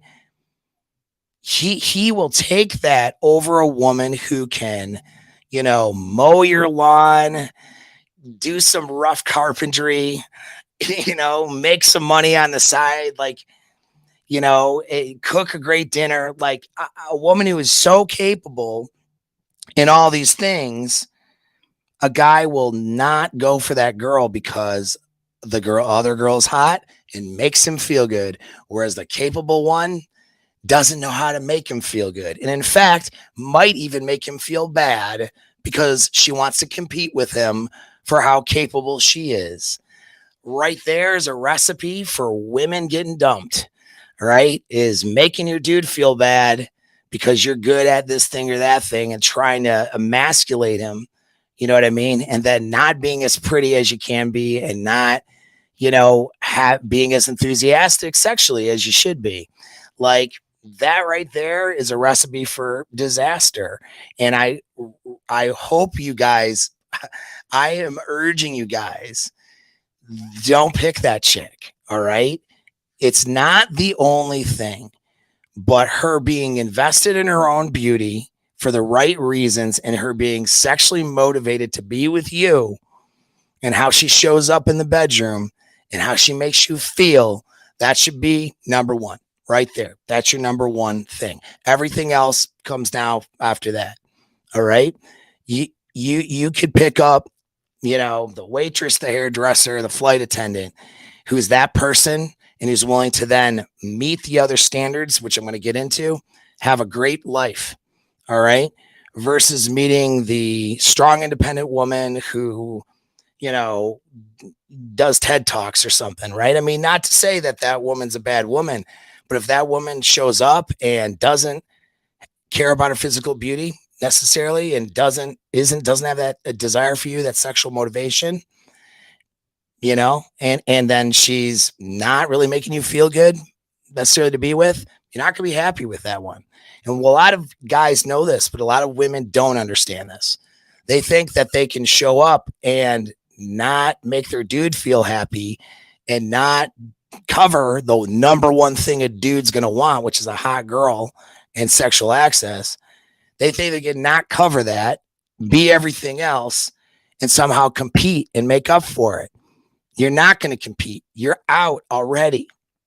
You're done. The guy that will go for that girl who doesn't pay attention to her beauty and her sexual, motivation and desire for her dude, that, the guy that she can get is not the guy she's going to want to keep. It's not the guy she's going to want to be with. You know what I mean? It's guys who don't think they have options with women, guys who are less attractive. That's who goes with the girl who is, of good utility, you know what I mean? But doesn't really have the desire or the beauty, right? So there we are. Okay. So I know like I don't know how this is impacting you guys who are watching it. Hit a fire or a like button. Let me know if you like what I'm saying or if it makes sense to you. I'm not going to change what I say if you don't like it. This is the facts that a lot of people I feel like are not talking about this. It seems so obvious to me, but yet we want to delude ourselves with the other details. So being hot and being in desire for you, those are the first two things. Okay.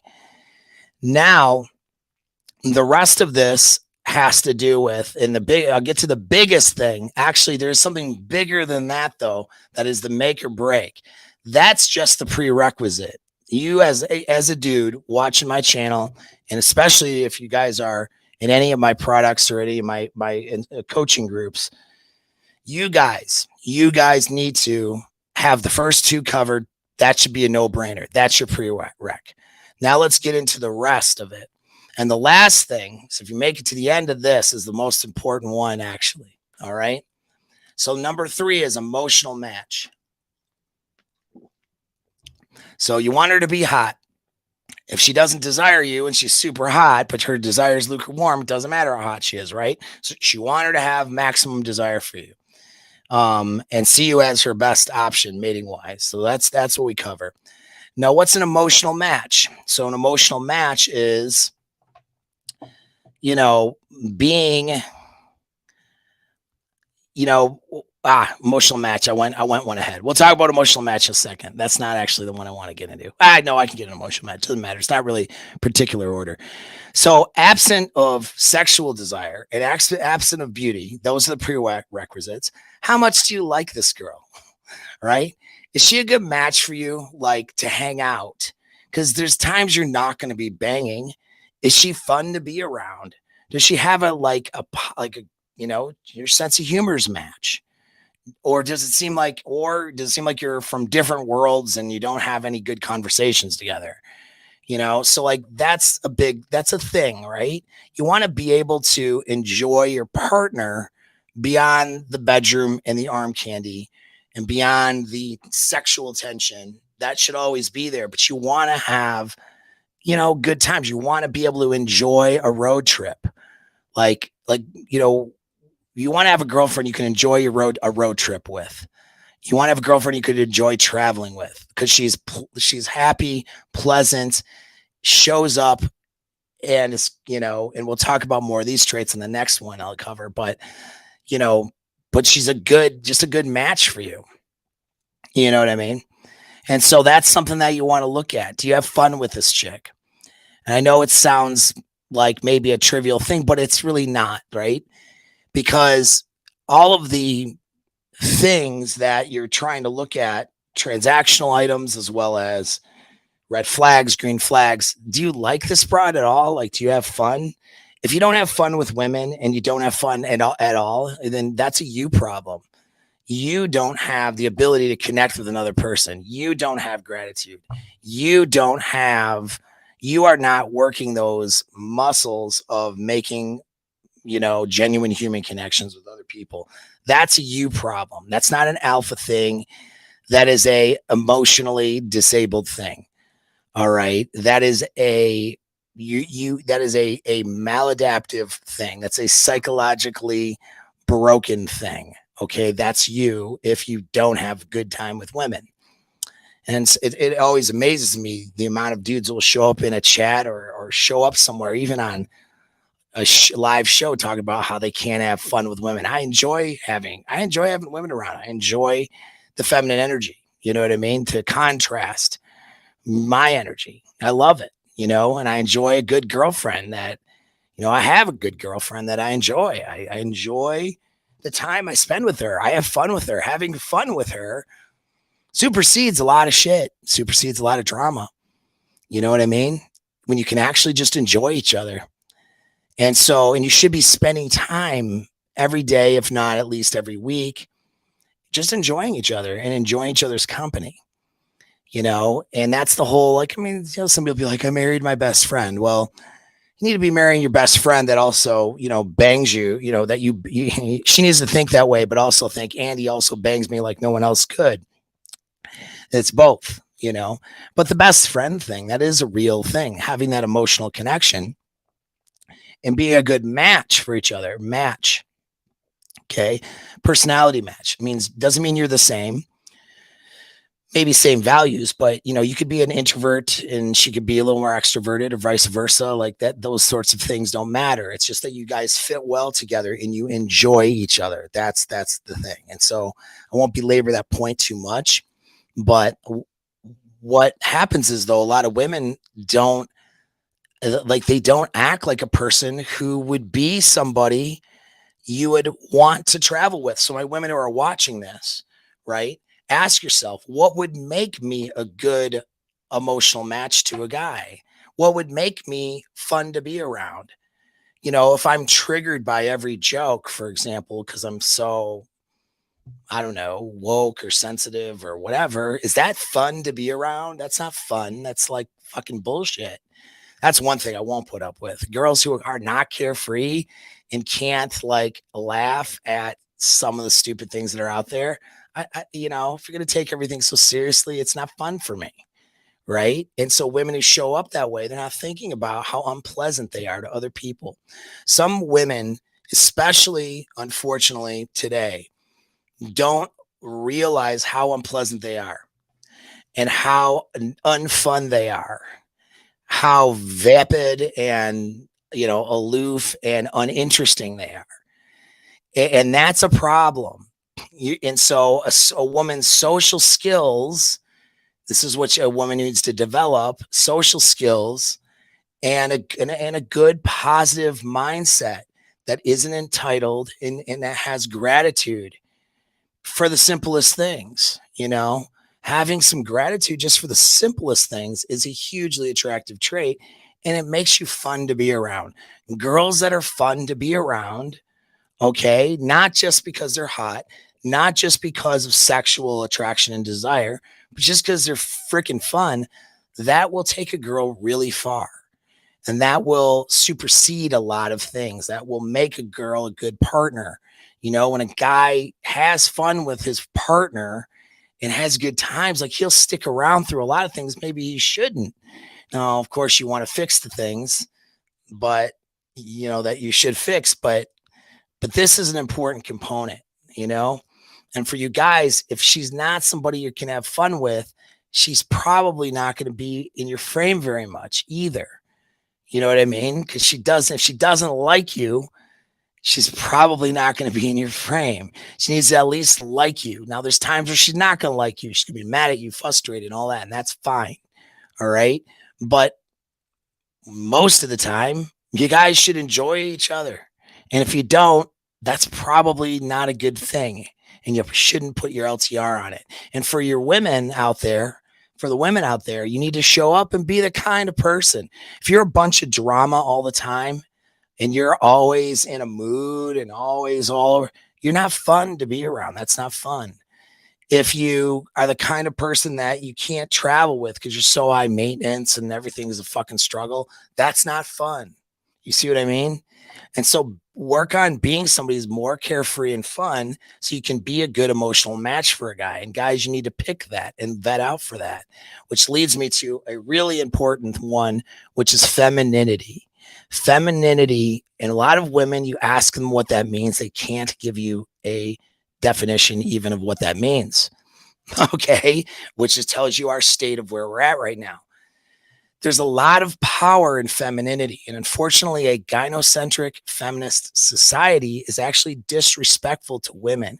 It's disrespectful to the power that femininity has.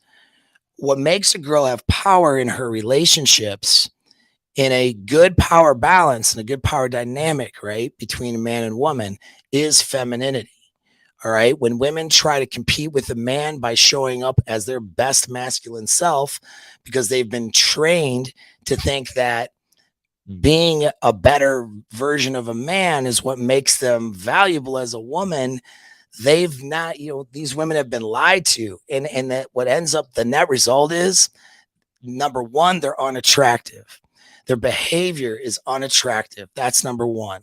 When a girl is trying to compete with men, she is behaving in an unattractive way, and she's showing up in unattractive. Men are not attracted to women who are more in their masculine, and that's number one. And number two is that they don't do it as well because they're women, they're not men. So most women, although a lot of men nowadays are pretty weak and more feminized. Now that was the thing. See, by gynocentric social order has made men more feminized. But even with the feminization of men today, women are not competing with a man based on, it'd be like, okay, I'm not, if I get in a fight and I know a dude is let's say a world-class jujitsu player and I am a average jujitsu player, I am not going to beat that guy with jujitsu. I won't win that fight. Get it?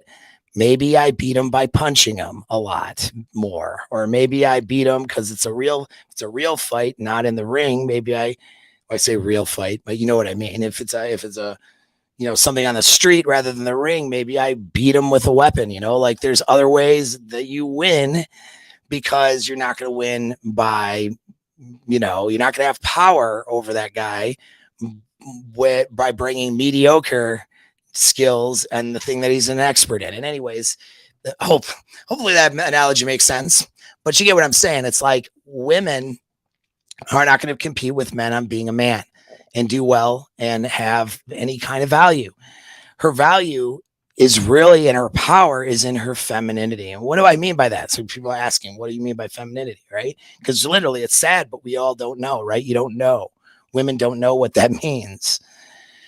Feminine characteristics signal. So, okay, they signal three things. Good support characteristics. So being a good supportive partner or person. All right. Good mom traits, as well as being socially welcoming and warm. So good social traits. So that's what femininity is. It's these characteristics that signal that she would be a good partner to somebody, all right? A good cooperative partner, a good mother, if she had children, and those are nurturing qualities and, things like that, as well as being socially welcoming and warm and a good social partner or person to be with. Because remember, women are more motivated socially than men. Women are usually better socially, in terms of making social connections. And that's, men were out, think of our evolutionary past, men were out either getting resources or protecting them, right? And women were tending to resources in the camp, making those resources get used and distributed efficiently, which meant social connections and social networking. Women are really good at social networking. All right. And it's a very feminine characteristic to be good at that, not in the way a guy would, but in a way that a woman would, which is being warm and socially welcoming, feeling good when you're talking to this woman is her being feminine. Just people just feel good around her because of how she acts and treats other people, being that person, not being boss bitch or strong, independent, blah, blah, blah, blah. Okay. That shit's unattractive. Being somebody warm and welcoming and fun to be around, that's attractive. All right. And demonstrating, being a good cheerleader, being a good, like, you did good, right? Or like, I'm proud, I'm happy you did that, or being grateful, being in awe, like, wow, that's so awesome. And like, these are all feminine traits that are very attractive, you know? And so let's like break this down. So feminine social skills are involve dignity and self-respect. Okay. Throwing your tongue out and making sexual innuendos and being loud and obnoxious. That is not behaving with dignity or self-respect. That's not feminine. And it's therefore not attractive to guys with value. They may be slut tells to guys who want to get laid and don't have an abundance of sexual access. So women think that they're being attractive because dudes will pay attention to them when they give off slut tells. But the slut tells are not demonstrating self-respect or dignity. It makes her unattractive as a long-term partner. She's a trash that she's demonstrating herself to be trash that guys would bang but not keep. That's not high value woman. That's low value, right? So some other things like what can we put, on that agreeableness? All right. Not being so damn argumentative all the time, not being challenging all the time. And some women will be like, well, that's because you're weak and this and that. No, you're acting like a man right now when you say shit like that. It's unattractive. Your insecurities means you don't like a strong woman. No, it's not. You're just unattractive. All right. And it's universal.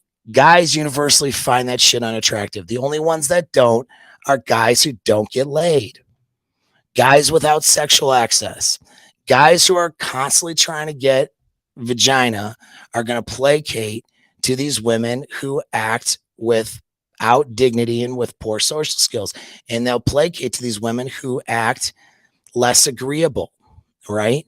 Now, that doesn't mean she doesn't have standards for herself and how people treat her. It just means that she knows how to handle those people. If somebody treats her with disrespect, you know what I mean? She does she removes herself from that situation. She doesn't continue to put herself in orbits of people and be around people who would be like that. And she handles that situation with dignity, not like a dude trying to get into a fight. When a guy acts disrespectful to a woman, which he shouldn't do, right? And the girl is going to act like, try to fight him and argue and get in his face like she's a man, that is not feminine and that's not powerful. Going around the Twitter space, there's all of these videos, usually from different parts of the world, of women cursing dudes out, getting in their face, and then trying to hit the guy, and then the guy just lays her out. All right. And then guys and the people in the comments, she got what she deserved. Yeah. Why? Because she's acting like a man, right? Her power is not in out being more masculine than this guy, right? And trying to do that and trying to aggress on this guy. Her power, if she was disrespected or whatever, is in handling that situation like a lady, handling it with dignity. That makes that guy get socially ostracized. And that makes that guy look like the bad person that he is if he's the one being disrespectful. That solicits, the community to come up against that guy. That woman's femininity becomes a force multiplier, just like special forces. Fucking femininity is the damn special forces of social environments because she immobilizes other men and women to turn against the person who's wronging her, attacking her, or causing a problem. Not because it's not the same as playing the victim, although some women do that and that masks femininity, but that's not even what I mean though. It's simply just handling it with dignity. And other people will see that and go, yeah, this guy shouldn't be allowed to act that way towards her. I'm sorry, sir, you need to leave the building, right? Versus she's in his face and going to fight him now, right? Like, no, that's not feminine and that's not powerful. She loses that fucking fight.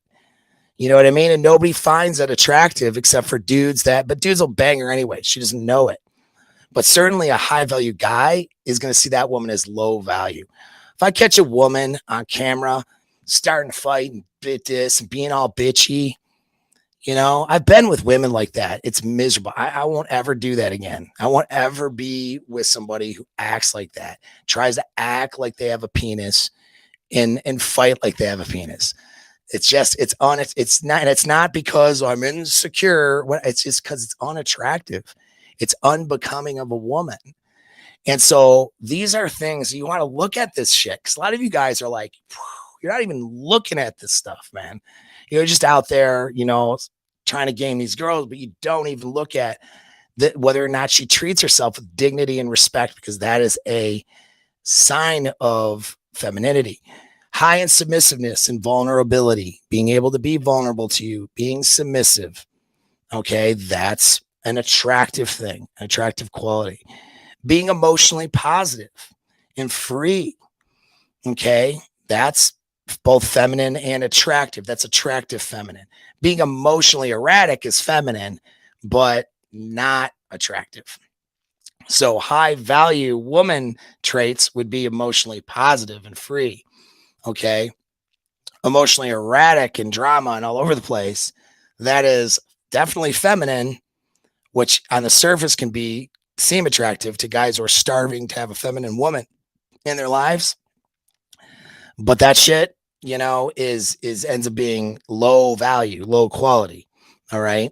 Because she ends up being a lot of drama and problems. We'll get in one of my points, the next points. High in sympathy, you know, sympathy meaning identifying with another person's emotions and actually caring and giving a shit. That's feminine. Okay. So feminine behavior is the relationship, you know, magic bullet for a woman. Feminine behavior increases a man's desire to want to commit and take care of her. Feminine behavior is holding herself to a high standard, having dignity and discipline. It takes discipline to be feminine. What's interesting is there are a lot of women who have been taught the wrong way and are showing up in a masculine framework who do have discipline. They're able to get through university. They're able to get good jobs. They're putting discipline into masculine things. And really, to be more attractive, they need to take that discipline and put it towards feminine qualities. And not only will they find themselves feeling better about themselves, but they're going to not only have higher self-esteem, but they're going to enjoy the relationships a lot more. And the guys are going to fall over for that. You know what I mean?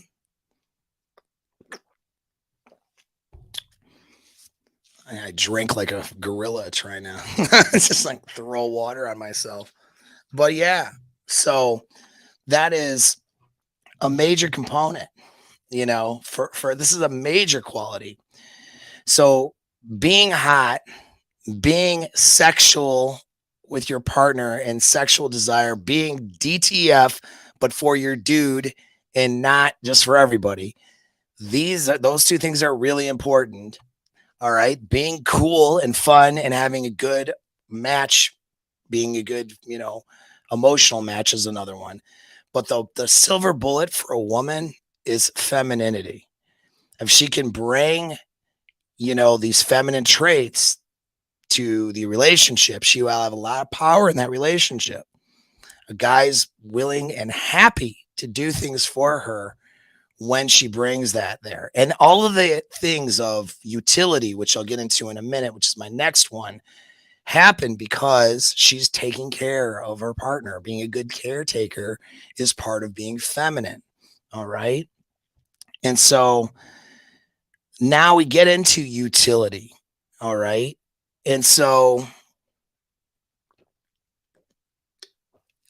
utility is the traits that make a woman useful, that makes her actually complement a guy's life, not just compliment him because she makes him feel good, although that is of number one importance, but all the other things too. Now, her utility, once again, women will think that her utility is her usefulness outside of the relationship and her usefulness to herself.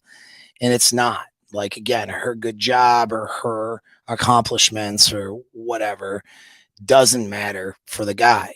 That, doesn't matter in the sexual marketplace. Like her master's degree and whatever serves almost zero utility for a man, for example, who has value. I mean, if she makes good money and that adds to the income of the relationship, well, then that has some utility, But for guys, guys are attractive oftentimes with the promise of utility. That's kind of what status does.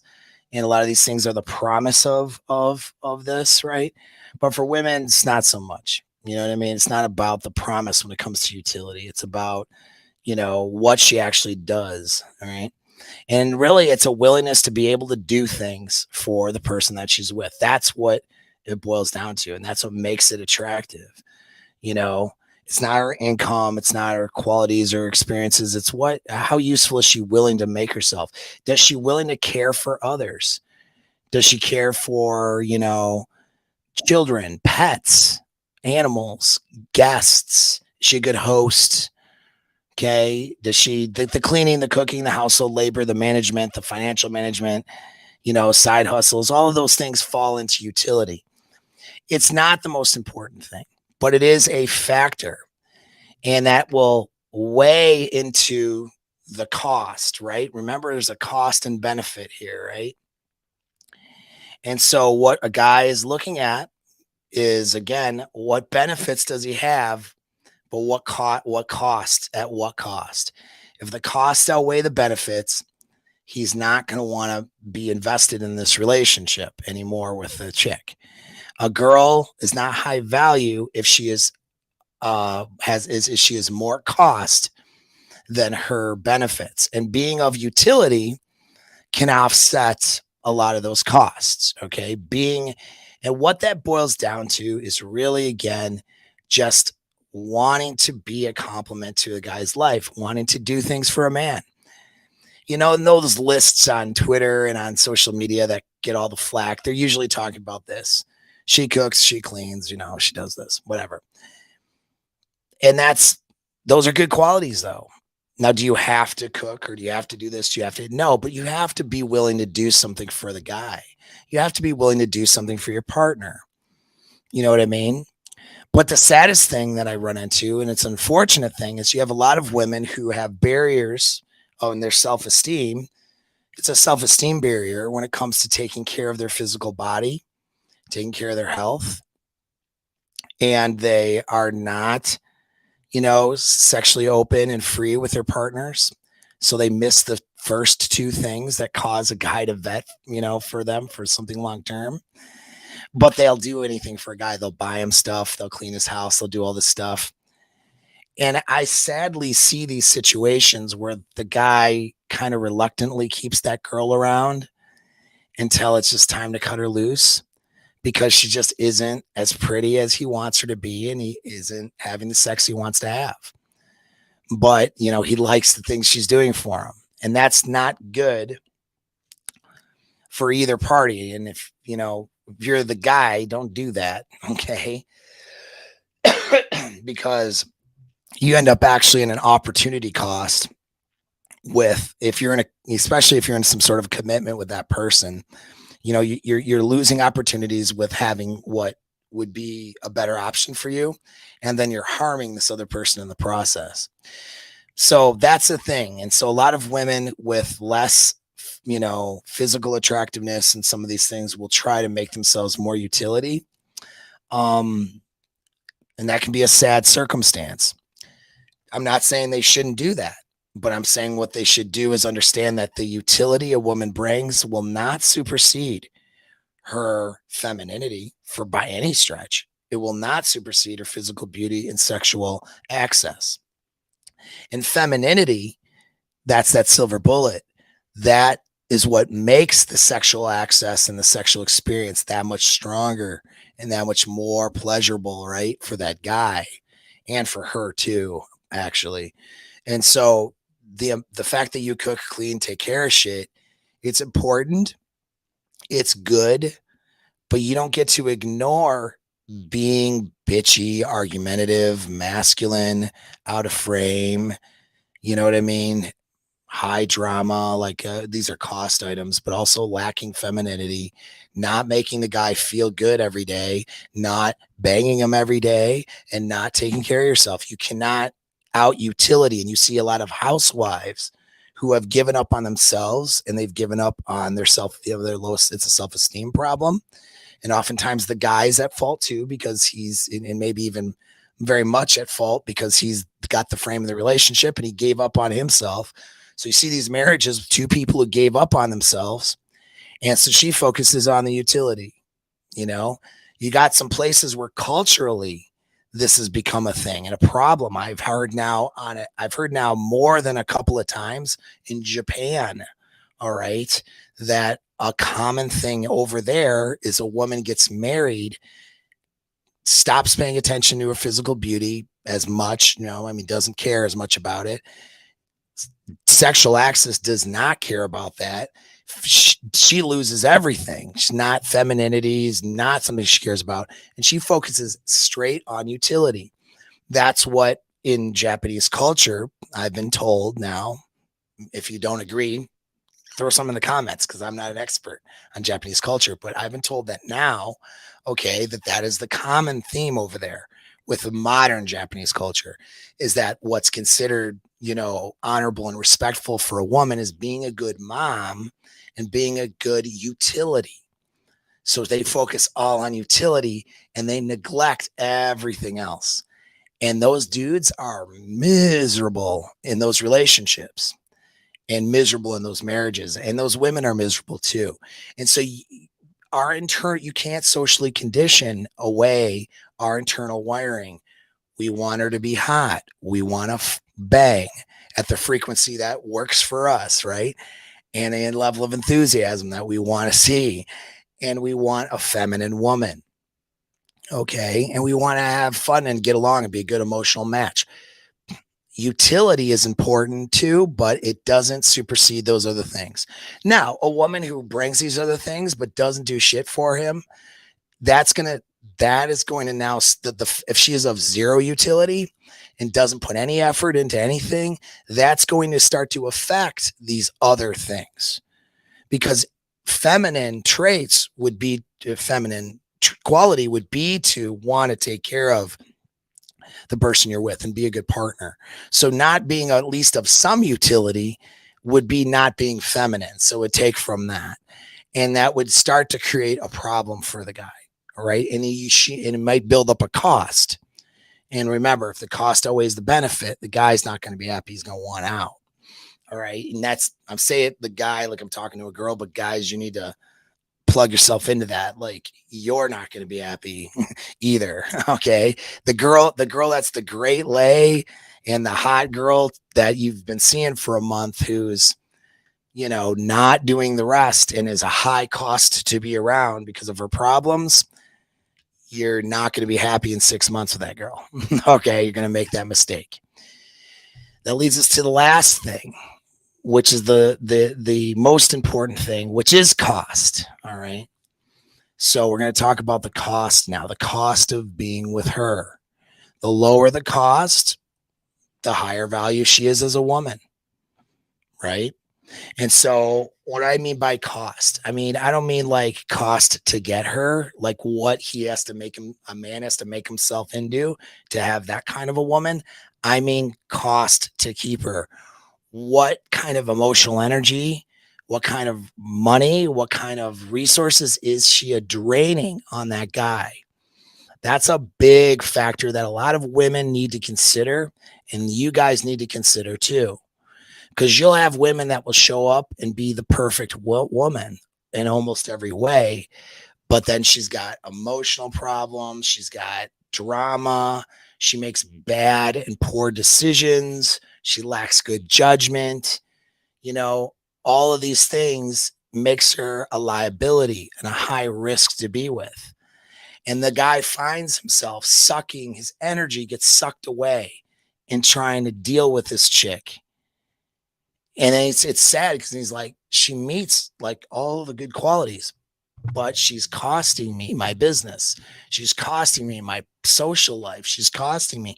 And that's what ends up happening. Like, and I'll tell you guys, you get in that position, you're going to want out. And so be aware of that. Always be looking at the cost, because see, a woman should make you feel right, good and powerful, because she frees your mind so you can take on the world. You don't have to worry about getting laid, because you're getting laid the best you want at home, and the guy's got the sex life that you want. Your mind is free. You're the ultimate MGTOW, because you don't worry about women, because you got what you want at home. She frees your mind with that. You know what I mean? She frees your mind so you can focus on your business and taking on the world. Your focus and your effort is the biggest resource that you have. And with those things, you have time, right? So focus, effort, and time. When she takes away your focus and effort, when you need to be putting that focus and effort, spending the time to put a focus and effort into taking on the world and achieving what you need to achieve. You can't achieve greatness as a man. When you have a woman who is an anchor and a detriment, you can't achieve what you want to achieve. A woman should be your sail, not an anchor, meaning it's not a high, she provides you all of these benefits of being with her, starting with how you feel, but also with the utility and what's, you know, and being a good partner, but without the drama and without the detriment, without the bullshit. There's always going to be some bullshit. You know what I mean? Like nothing's perfect, because when you put two people together, bullshit happens, especially in a sexual dynamic. But is that mitigated into a low level? You know, and that's what you want. You want to look at high level of intense experiences, low level of BS, low level of cost. All right. The biggest thing that you want to look for is intelligence and discernment, or delayed gratification, and maturity too. All right. A lot of guys are like, I don't care. Like, why vet for an intelligent woman? Well, yeah, not just to get laid. Like, who cares? But I mean, we're talking about all long-term partner. A woman who's stupid is going to have bad judgment. I don't mean like book smarts, but I mean just general applied intelligence. A stupid woman will have bad judgment. Okay. Discernment is good judgment. You want a woman that has that. She's not a woman that's not putting herself into bad spots all the time, so that you're now having to deal with that. Right. That's a woman who has, you know, some chick, like if you're with some chick and then she, you know, runs her mouth, or she's now not even being feminine at that point, but she has something to say, runs her mouth to some dude or gets into something, she's not using good judgment. A girl that, you know, she's with you in a relationship and she goes out on that girls' night out, wears her favorite slut clothing because her friends told her to, and then she's in a bad, finds herself in some dude's, you know, some dude they just met, you know, getting a ride home to some dude's apartment, two of her friends hooking up, and now she's in a bad circumstance, trying not to get date raped. You know what I mean? This is your girlfriend. Well, yeah, she had bad judgment to put herself there. See what I'm saying? Bad judgment. All right. How about delayed gratification? Women with spending problems, money problems, because they have to spend money right now and they're not looking at what, you know, we're not running a balance sheet. That's a cost to you if you're trying to build a life with that person. She can't delay gratification. You know, she has to, you know, she's going to occupy your emotions right away and be a burden on you because she feels a certain way. That's a detriment to you. That's a cost. All right. She's not freeing your mind. She's bringing drama to your world. So it distracts from what you want to do. There's a lot of, talk in the internet space. My friend, Rich Cooper, coined the term, complement your life. You want a woman that complements your life. Well, a big part, and I agree with that statement.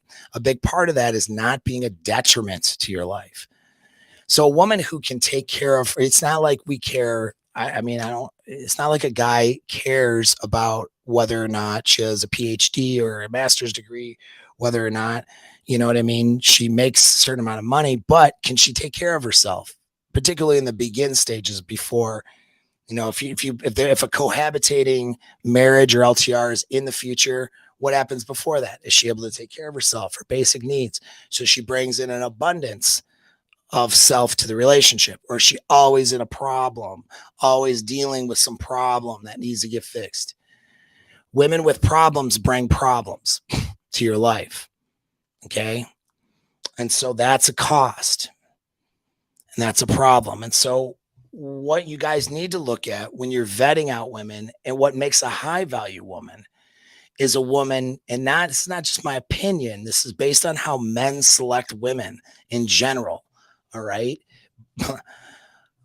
What you want to look at is, of course, her physical beauty, her genuine desire, sexual motivation, and sexual loyalty, her femininity. All right. How she behaves, the dignity and the standard she holds herself to.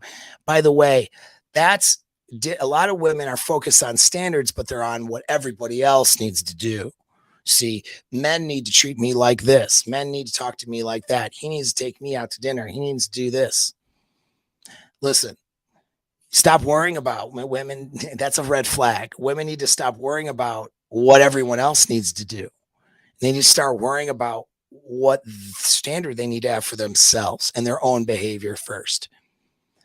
Starting with their appearance, their dress, their behavior, their language, how they speak to people, how they make people feel, what situations they put themselves in, right? Discernment, good judgment, that sort of thing. That needs to be focused on first, and then worry about, all right, how are other people treating you?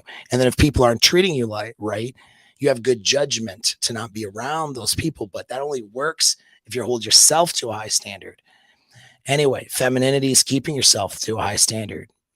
Being a good emotional match, doing stuff for a man, good utility. These are all good things, all things you guys need to be vetting for, all green flags you need to be looking at, starting from the dating process into the courting and dating into pre-relationship.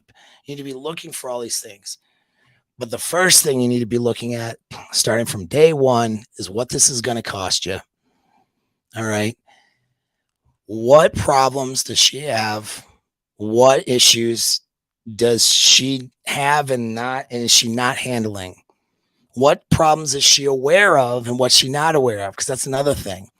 A woman who has some problems but is aware of the problems and working on them, infinitely better than someone who has a bunch of problems and wants to argue with you that they don't have a problem or doesn't even see the problem or acts surprised or confused if one thing ever gets brought up about it. That's a problem. That's a big problem. That's going to be a big cost to you. Okay. So the cost, that's what you need to look at. All the things she's bringing, but what's it going to cost you? Does she have good judgment and characteristics that would make her not be a detriment to your life, or is she riddled with problems and bad judgment so that she ends up bringing her problems right to your doorstep? That's a major thing. And for you women out there that are listening, you need to clean your problems up. Being the victim does, just because there's guys who want to save you from yourself. Those guys are generally unattractive. And if you don't think they're unattractive initially, you'll notice it later. All right. Guys who want to save a woman from herself, that's generally are lacking inner strength and awareness and lacking qualities that would make them good partners. All right. So So don't be the victim and have a victim mindset. That's a major red flag, guys, is women who have victim mindset, because they're going to bring all that cost to you. All the shitty things they do in their trauma will be from their trauma, quote unquote, which may be real, may be fabricated. And that's going to be your problem now. It's going to cost you. And so there you are. That's truly what makes up a high value woman. All of those positive traits and not costing the guy an arm and a leg to bring those traits into his life. Glenn, how about some questions? Do we have anything before we close?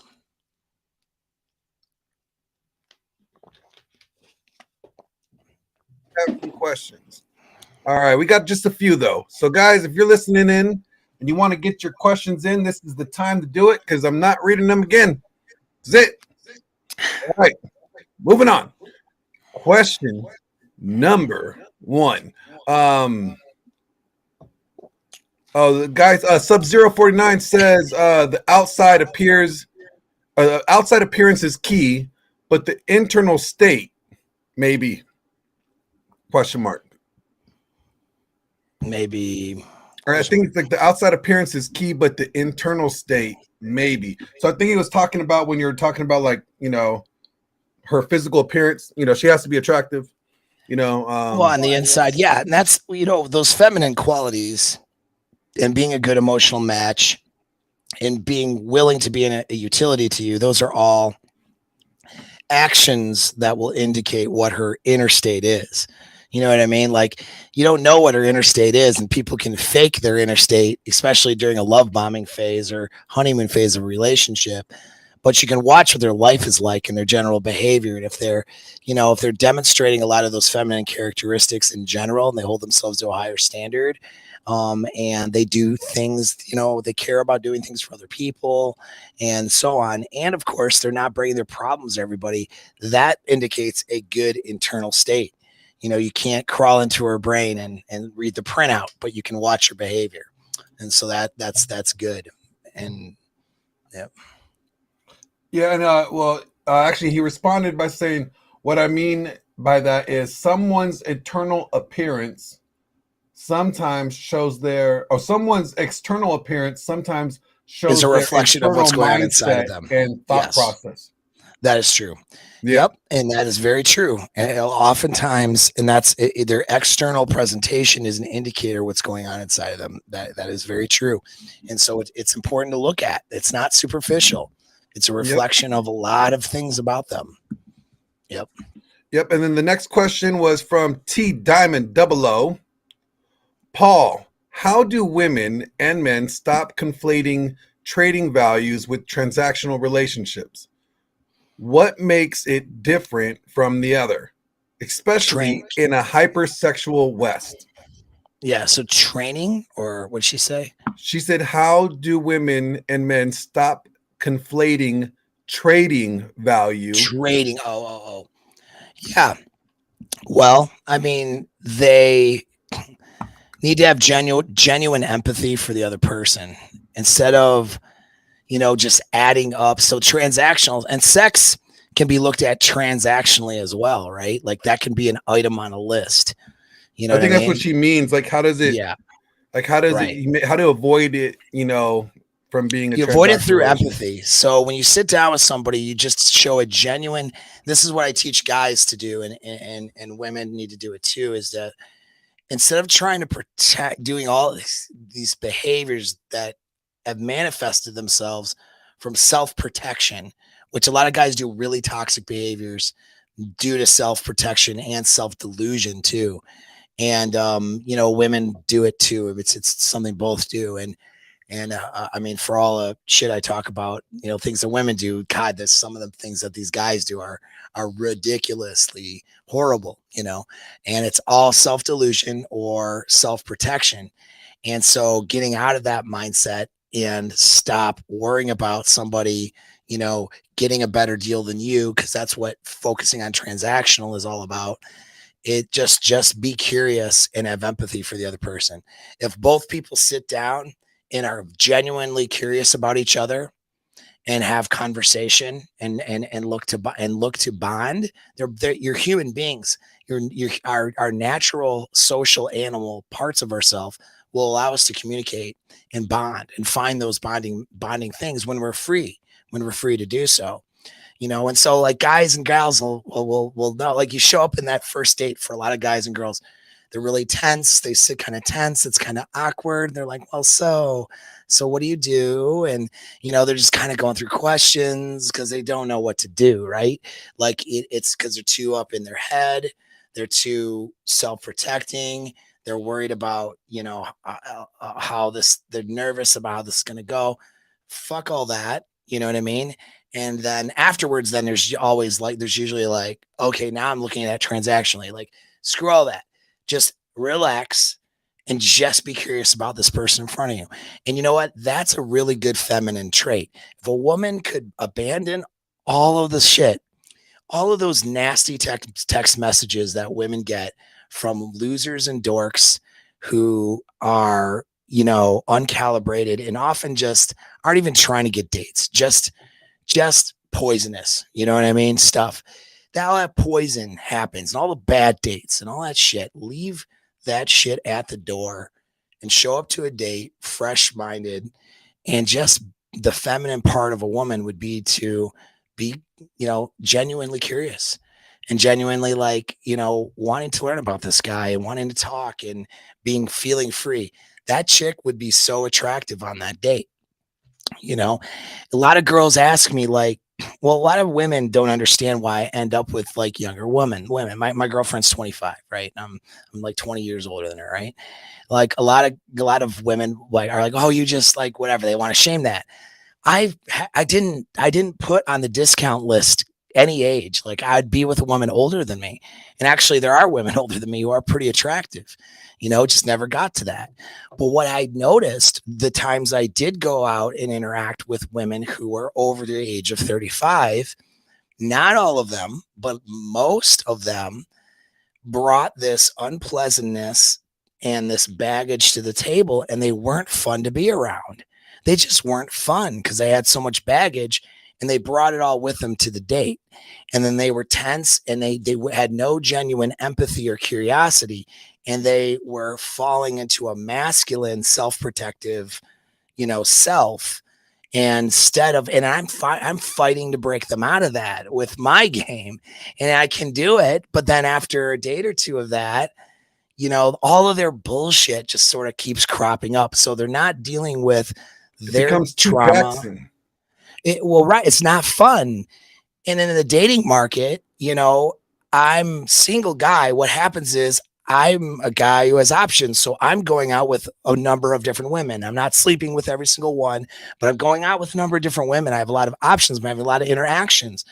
And so I'm going to end up spending more time with the one I feel the best around right from the get go.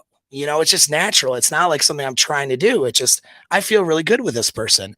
She was genuinely curious and I'm genuinely, and we just had a fun conversation because we weren't trying to protect each other. We just sort of had this fun interaction. And then that's another fun interaction. And like, versus somebody where I feel like it's a job to go out with them, like, and a lot of women who are older would do well to focus on feminine, both their physical beauty is a requirement, barrier to entry. Well, once that they're taking care of themselves, to really focus on being more feminine and being warm and welcoming, making someone feel good, but to do so with dignity and self-respect. Super powerful and very attractive. And there are some women who I never who I've had, like I've known in my life and stuff, who just have never, never made anything. But I think like if I were single and she were single, these I would that would be an option I would take in a heartbeat. Women that are my age, women that are a little older, a little younger, but definitely women past that wall, that everyone talks about. There are women that I would absolutely, if as a single guy, if she was an option and I was an option and I didn't have somebody else, that I was happy with, yeah, absolutely. So like that's and it's because of the femininity and the curiosity and that genuineness they bring to the table.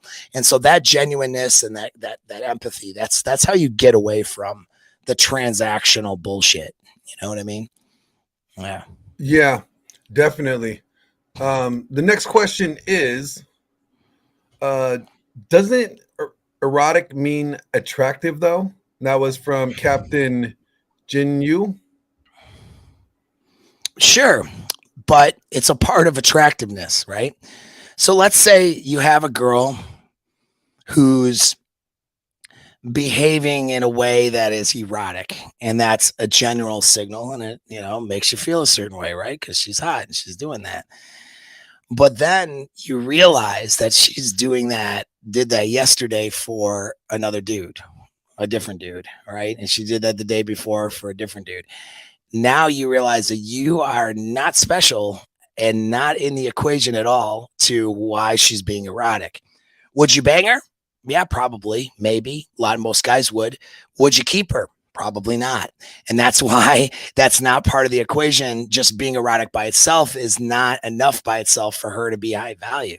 You know, she's the sexual component needs to be there, but there's got to be that other aspect of, you know, I'm doing this for this guy, not doing this for everybody. And so being selective, right, that's dignity and standards is another part of femininity. And that's what's going to bring a girl's value up. You know, she needs to know how to be sexual, but not be sexual for everybody. Well, there's some girls that are just that for utility. I mean, you know, right. They're for utility purposes. They're for reps. It's like the gym. Yeah, in there, you get into some reps. It's a high rep day. It's a high rep day. Well, yeah, but see, then a girl who is that person, if you don't want to be that person, you can't. And this is the toughest thing, though. Once a girl is that person, how does she now break out of being that person? Oh, she can't.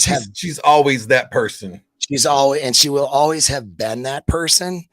And I'm not saying that it's just now I'm not saying she can't be better, but I'm saying, and this is, women hate this, but this is just a fact. That becomes now a major hurdle. Do you know what I mean? The fact that you are, the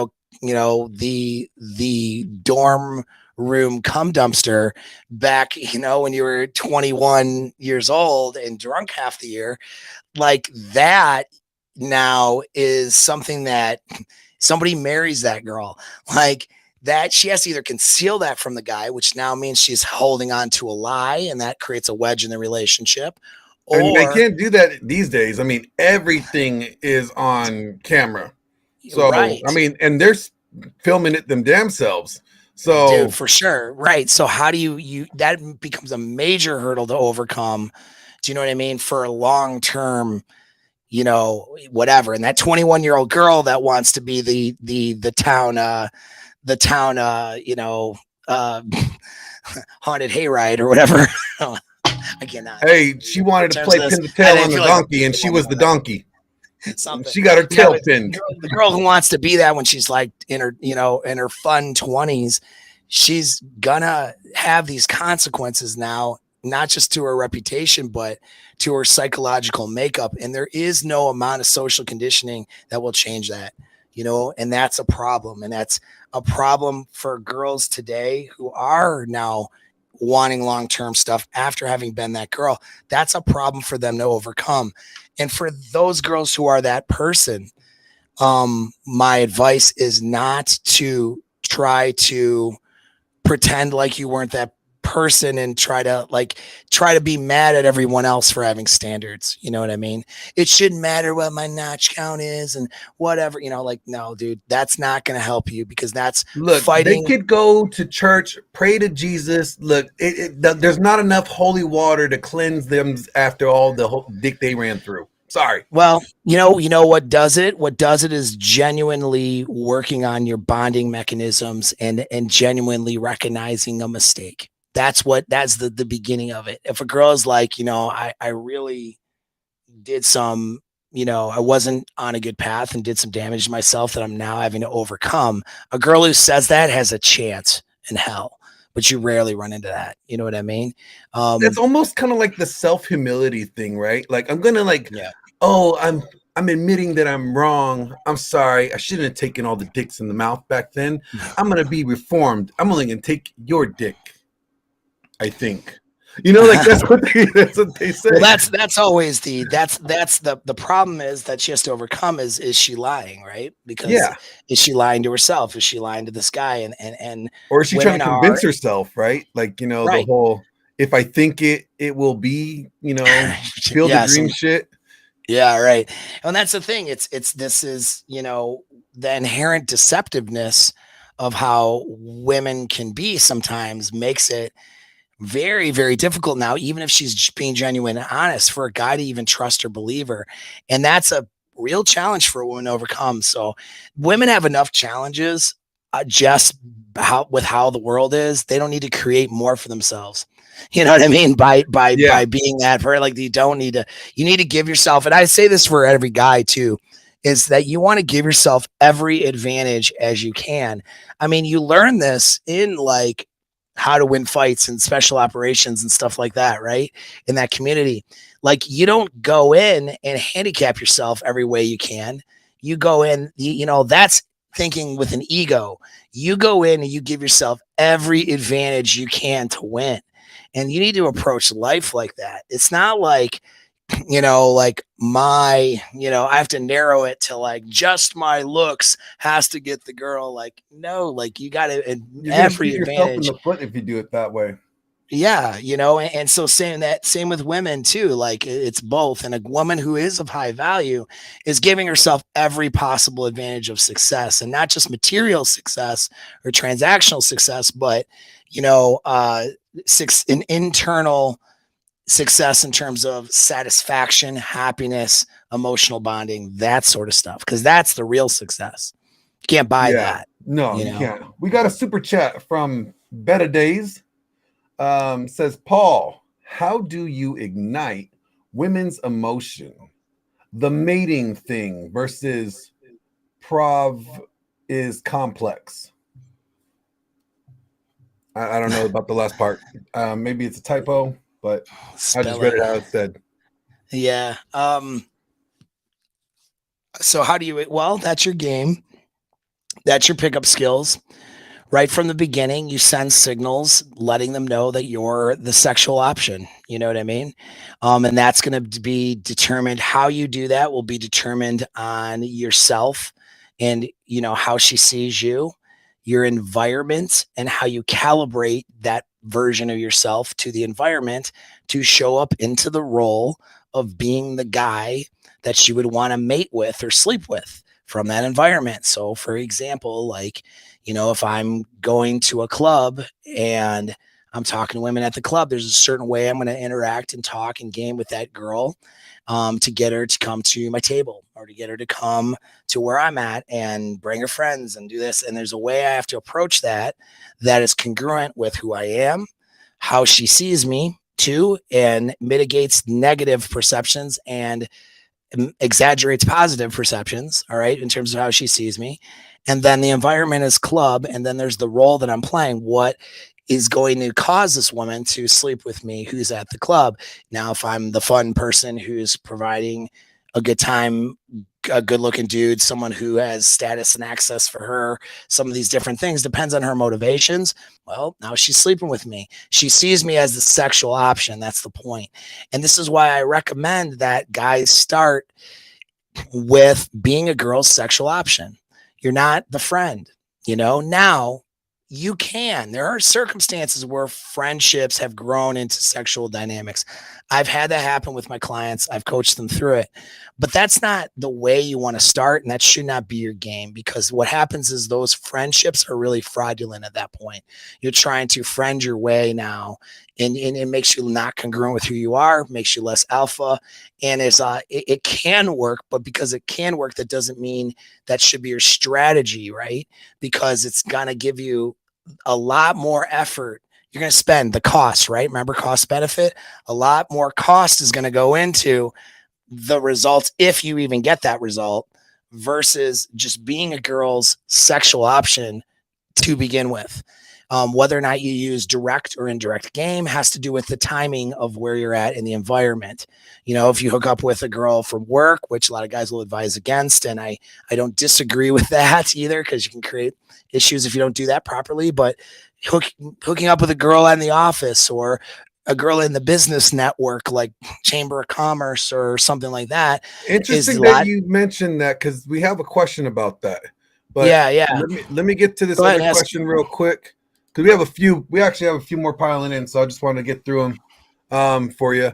Winky Wright, and I don't know if it's the boxer Winky Wright, because if it is, I want to say, bro, big fan, like your skills, but highly doubt that it is, because I'm not that lucky. But Winky asks, or says, during his last stream, Sterling Cooper compared Apex Mindset to Cousin Spunky.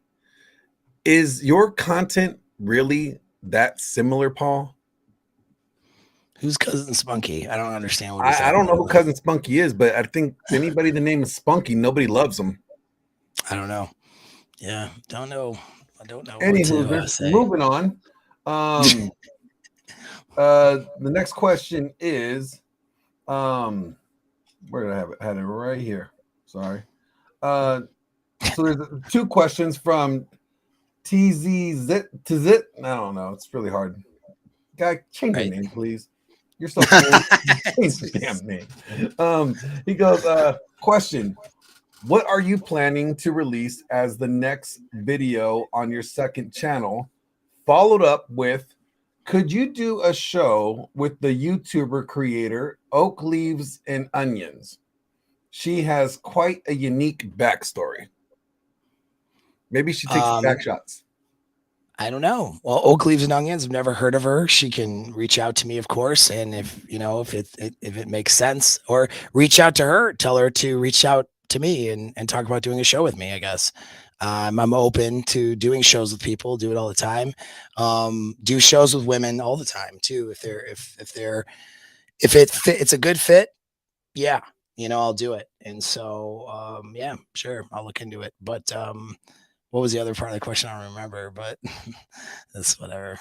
The first part was what are you going to put on your next channel? What are you going to release on the next channel?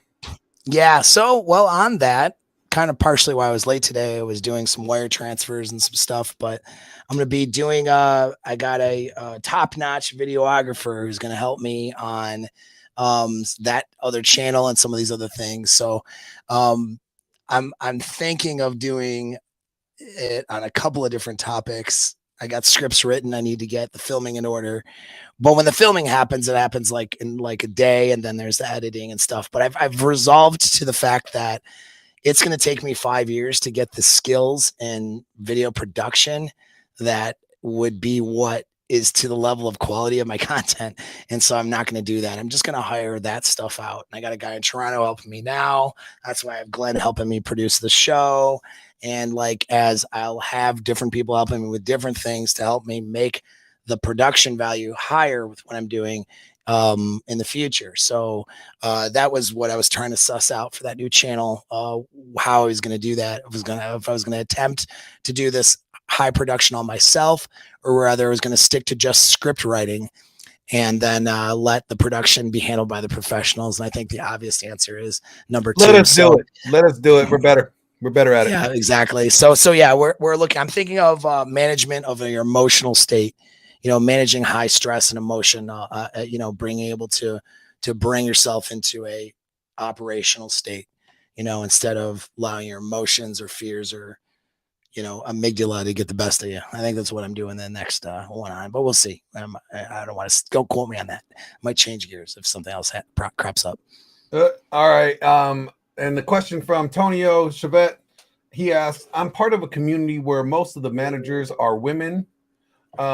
Is a good relationship with the woman possible in such group, particularly to maintain frame in the relationship?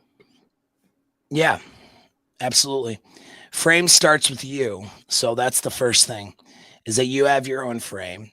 Then you make a social connection with these women, right? And you have just general, we'll say relationships, platonic level, that are that are fitting for that environment, which is a work environment, and they know you, like you, trust you, right? This is where you lean into that. You just have that good socially calibrated, you know, um, stuff, which really comes from empathy, right? And just having empathy, understanding with no, and giving value. If you guys remember my show I did last week on giving value. And so make good connections, have empathy, give value in these social relationships, meaning you're not trying to take anything from them. You're giving them value, even if it's just your sense of humor or your curiosity or whatever. And then they like to be around you. And then from there, when people like to be around you and they see you as a sexual option on top of it, if those two things are in play, you end up in, let's say, that situation with one of these girls. That's fine. But now that you always run the relationship, you always run the frame. She could be the president of the fucking world, but you're in the relationship. She's your submissive, in a sense. I mean, we'll get BDSM dynamics and where that stuff lies is a whole nother topic. But, I'm just in terms of general social sexual dynamics, you're leading the frame and she is, complementing the frame and falling into the frame of the relationship that you lead. And so it starts with your own frame. And once she gets into that framework and sexual framework with you, you'll see her transform that into that with you. And then at some point, what I talk about in my course material, that's constant development over in my mastermind group, at some point you run into where you're doing what's called idealized isolation, which is where from the mind and the mental framework of the relationship, you are seeing the relationship as separate from the rest of the world. It's isolated. So her relationship with you becomes isolated from relationship with friends and colleagues and work people. And she should see that relationship as the first go-to for what she's qualifying to, right? And not her friends and not her family and advice, right? Like if she's in the relationship with you and you're in a long-term commitment and you're building a life together, then she needs to be, looking at the relationship first as her point of reference for how things should be done. And then, letting her friends and other influences be a part of her life, but separate from the relationship. There's always that separation. It's you two against the world, not you Yeah, like two and her all of her friends shouldn't friends. have any influence on Right. anything really. Yeah. So when dumb feminist friend has a terrible idea, Yeah, she it can just laugh at it and you say, blow it right off. yeah, exactly. Not be like, oh, I think she's right, and like screw your whole relationship up. But that's what idealized isolation does, and is a requirement for a healthy long-term relationship, is that idealized isolation component. I don't talk about that as much on YouTube. That's something that is something I talk about in my mastermind program. That's behind a paywall, people. It's behind a paywall. Right. Well, that's some deep psychological stuff, and it's really hard for people to understand or grasp. So that's where I keep that kind of there. We could probably talk about it on one of these shows, but it's going to be challenging, really. Yeah, can't give out all the goodies. Last couple questions. Ken Wins asks, I hear Paul has big plans to work with Alexis Texas soon. And from what I saw of her, well, yeah. So she's got my number.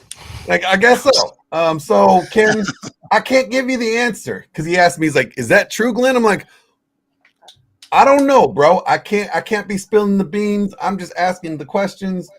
Is she articulate? I'll make her my co-host. Could you imagine, dude? Could you imagine? Yeah. And then just ignore the porn. That'd be so funny. And then just ignore pornography altogether. Like never talk about it would drive people so crazy, dude. Dude, be like, it would be like the Access Vegas like X-rated version. just do my normal show. Just have her just be a person and then never talk about porn and drive everyone insane. That would drive them wild. And and you say everything with such innuendo. You're like, so what do you think about the eggplant? And then you actually give her like eggplant, to eat. No, I don't even. You know what, Pete? No, dude, not even that. Just actually would be funny. Funny to me would be just respect her as a person and pretend and not even care. Like act like she's a nun. Never. I don't even know what she's like as a person, but just like never mention it. And then people would just be flipping their shit. Like they wouldn't know what to do with that. You know what I mean? Like they just wouldn't know what to do. Wouldn't even need to do anything. Like it would be nothing. Like no innuendo, nothing. Just be like, who's Billy? I just didn't know who's Billy because I guess I fell for another Billy. Yeah. There's a guy that he works for Microsoft, gets multiple accounts, and he likes my channel. I don't know. So you got usually you got to stand. You got like an Eminem stan, like the stalker guy. Yeah, well, it's just I don't know. He will do fake accounts and come up, but I don't know why people do that. I don't know what the motivation is there. I mean, really, I just ask him to stop doing it and just listen to my show and be a normal person, please. Save it for one of the other guys. That's all. They're just like too scared to ask the dumb questions that they have with their own avatar, I guess. I don't know. I don't know. It's probably something going on there. I'm not sure. Last question. Paul, have you thought about participating in the Sean Ryan show? It could be a great way to reach new audiences. Who is Sean Ryan? I have no idea. I got it right. I will save the names if you want. I'm gonna write them down. I'm getting my pen out. So I have this oak and leaf. What the fuck? Oh yeah, it's oak, onion, and leaf. There's an onion in there. And Sean Ryan. So I'll tell you what, guys. I have I'm hoping this will change with the new videographer and me learning how to do things a little better on the new channel and this one. But everybody, there are people in the men's health space generally know who I am, whether they pretend like they do or not, because a lot of them actually steal my shit, which is funny to me, but that's fine. They can do it. It's open source. I don't care. But it's they know who I am, right? But my audience is really small and intimate. And so like people who don't know me, like they're not necessarily going to just do a show with me unless there's some credibility there, not until I reach like 100,000 subs. And I hope that I'll do that within the next year or so. That's why I'm going to work on my production value, but I am shadow panned and there's some issues there. And so, and because I have longer, higher level conversations that you guys are happy to have, the masses they want TikToks and shorts, which I'll have those, but they're still, there's a disconnect there. Avoid TikTok. I literally got banned. All right. I just been banned from TikTok. They nice. That's a common every time theme. I post something, they shut it down. Like I could post like Care Bears, dancing, and they'll be like, "You're against polar bears, you asshole." That seems to be a common theme there on the TikTok, but I'm just doing whatever it is to get exposure. I know that 100 people that like the short, one person's going to sit here and hang out with us for the higher level conversation and help themselves. I know that's going to be a 1 to 100 thing, but I'm here for that one person, not the 100, but I need to get exposure to the 100. And these other channels who don't know me, they're not going to look at my smaller platform and necessarily know what I'm about. So you guys need to reach out to them and tell them like to collab with me because they're probably the bigger audience. You know what I mean? And so I would be happy to do that. And I know I'm an addition to anybody's channel when I go on helps their channel. Right. And inadvertently it'd be nice if it helps me. We'll see how that goes this year, but I always help them because I'm a good guest, but they need to be able of me reaching out to them won't mean anything. It'll just get buried if they don't know who I am. So anyway, that's these guys. I'm happy to do them. But Sean Ryan is a veteran who owns a podcast and talks with other veterans about their experiences. So he's a vet. That's cool. Yeah. That's the pretty Yeah, dope. I mean, if you wanted to have me on, sure, if it fits his agenda, his platform, yeah. I mean, Yeah. I'm open. I'm all about people. If the person's a good person, that's my first thing. They're not a douchebag. They seem like a decent enough person, and their content is not toxic or divisive. I'm usually there. You know what I mean? I'm happy about it. Spread the word, right? Help people out. That's what we're all about. All right. And then we had one more and this is the last one from Ultra Humanate. He says, Paul has some good work behind the camera skills. Has he ever thought about working for Dog Fart Network? They'd probably cast me, but Yeah. They'd be like, since Sterling retired, we need another guy. Right. I'll have to get some tips how to if I ever launch a new career, I'll let you guys know. All right. Other than that, that's it. So thank you guys for watching. Sir, some announcements. Yeah. So real quick on announcements is guys, my newsletter's good and it's not AI driven. It's all things that I write to help out guys. And it's, something that we can get into better conversations with, or at least have better stuff there. So no spam, no bullshit. Click the link. You'll get a free guide on setting boundaries and never getting cheated on again. That's for free. Okay. So take that. And from there, you'll get newsletter stuff, which isn't spam. It's all good things. All right. And of course, if you, well, I don't know. I'm getting some weird announcement on this thing, but we'll just leave it. But of course, if there's when we have products or new courses that come out, people who are a member of my list will get exclusive access and usually discounts. And so that's helpful too. For right now, just DM me or message me if you're interested in the mastermind group. I'm about to reopen that again. It had been closed for a while, and I'm about to open it up to some new membership. It's an exclusive membership, and guys work with me for a year. And if you're interested in being a candidate in that, just DM me for now. I'll be launching the whole sales page stuff, to streamline it a little bit better and to give out more information on what it's about, soon. But for now, get on my list, my short list, and I'll get you to talk to, somebody on my team and see if you're a good candidate. And that's all I have. Thank you very much, guys. And I'll see you next week. Fourth thing, we do have the vote in. You remember the vote that you asked them? What should this show be called? What is it going to be called? The show? Yeah. Cast and the vote. So far, I got it. Yeah. Apex Intergame cast or show. That's what I got. Apex we can call something better than that. Show won the vote with 52%. So, all right. Cool. Apex Intergame Show is the title. All right. So we'll do show instead of cast. We may change the name altogether if we get even a better name for it. But right now, that's what we're going to. It's going to be Apex and Alexis, Texas. Brings you the kink. No. Right. Yeah. She hasn't called. Yeah. She's calling me for an interview. We'll see how that goes. Right. Yeah. But all right, guys. Enjoy. Right. Paul, you got any last words? No last words. Just thank you for your production skills, my friend. Glenn Lawrence in the house doing his thing as usual. So it's good, man. Always happy to have you. It's always good to be here. It's always fun. Until next time, guys, we are out.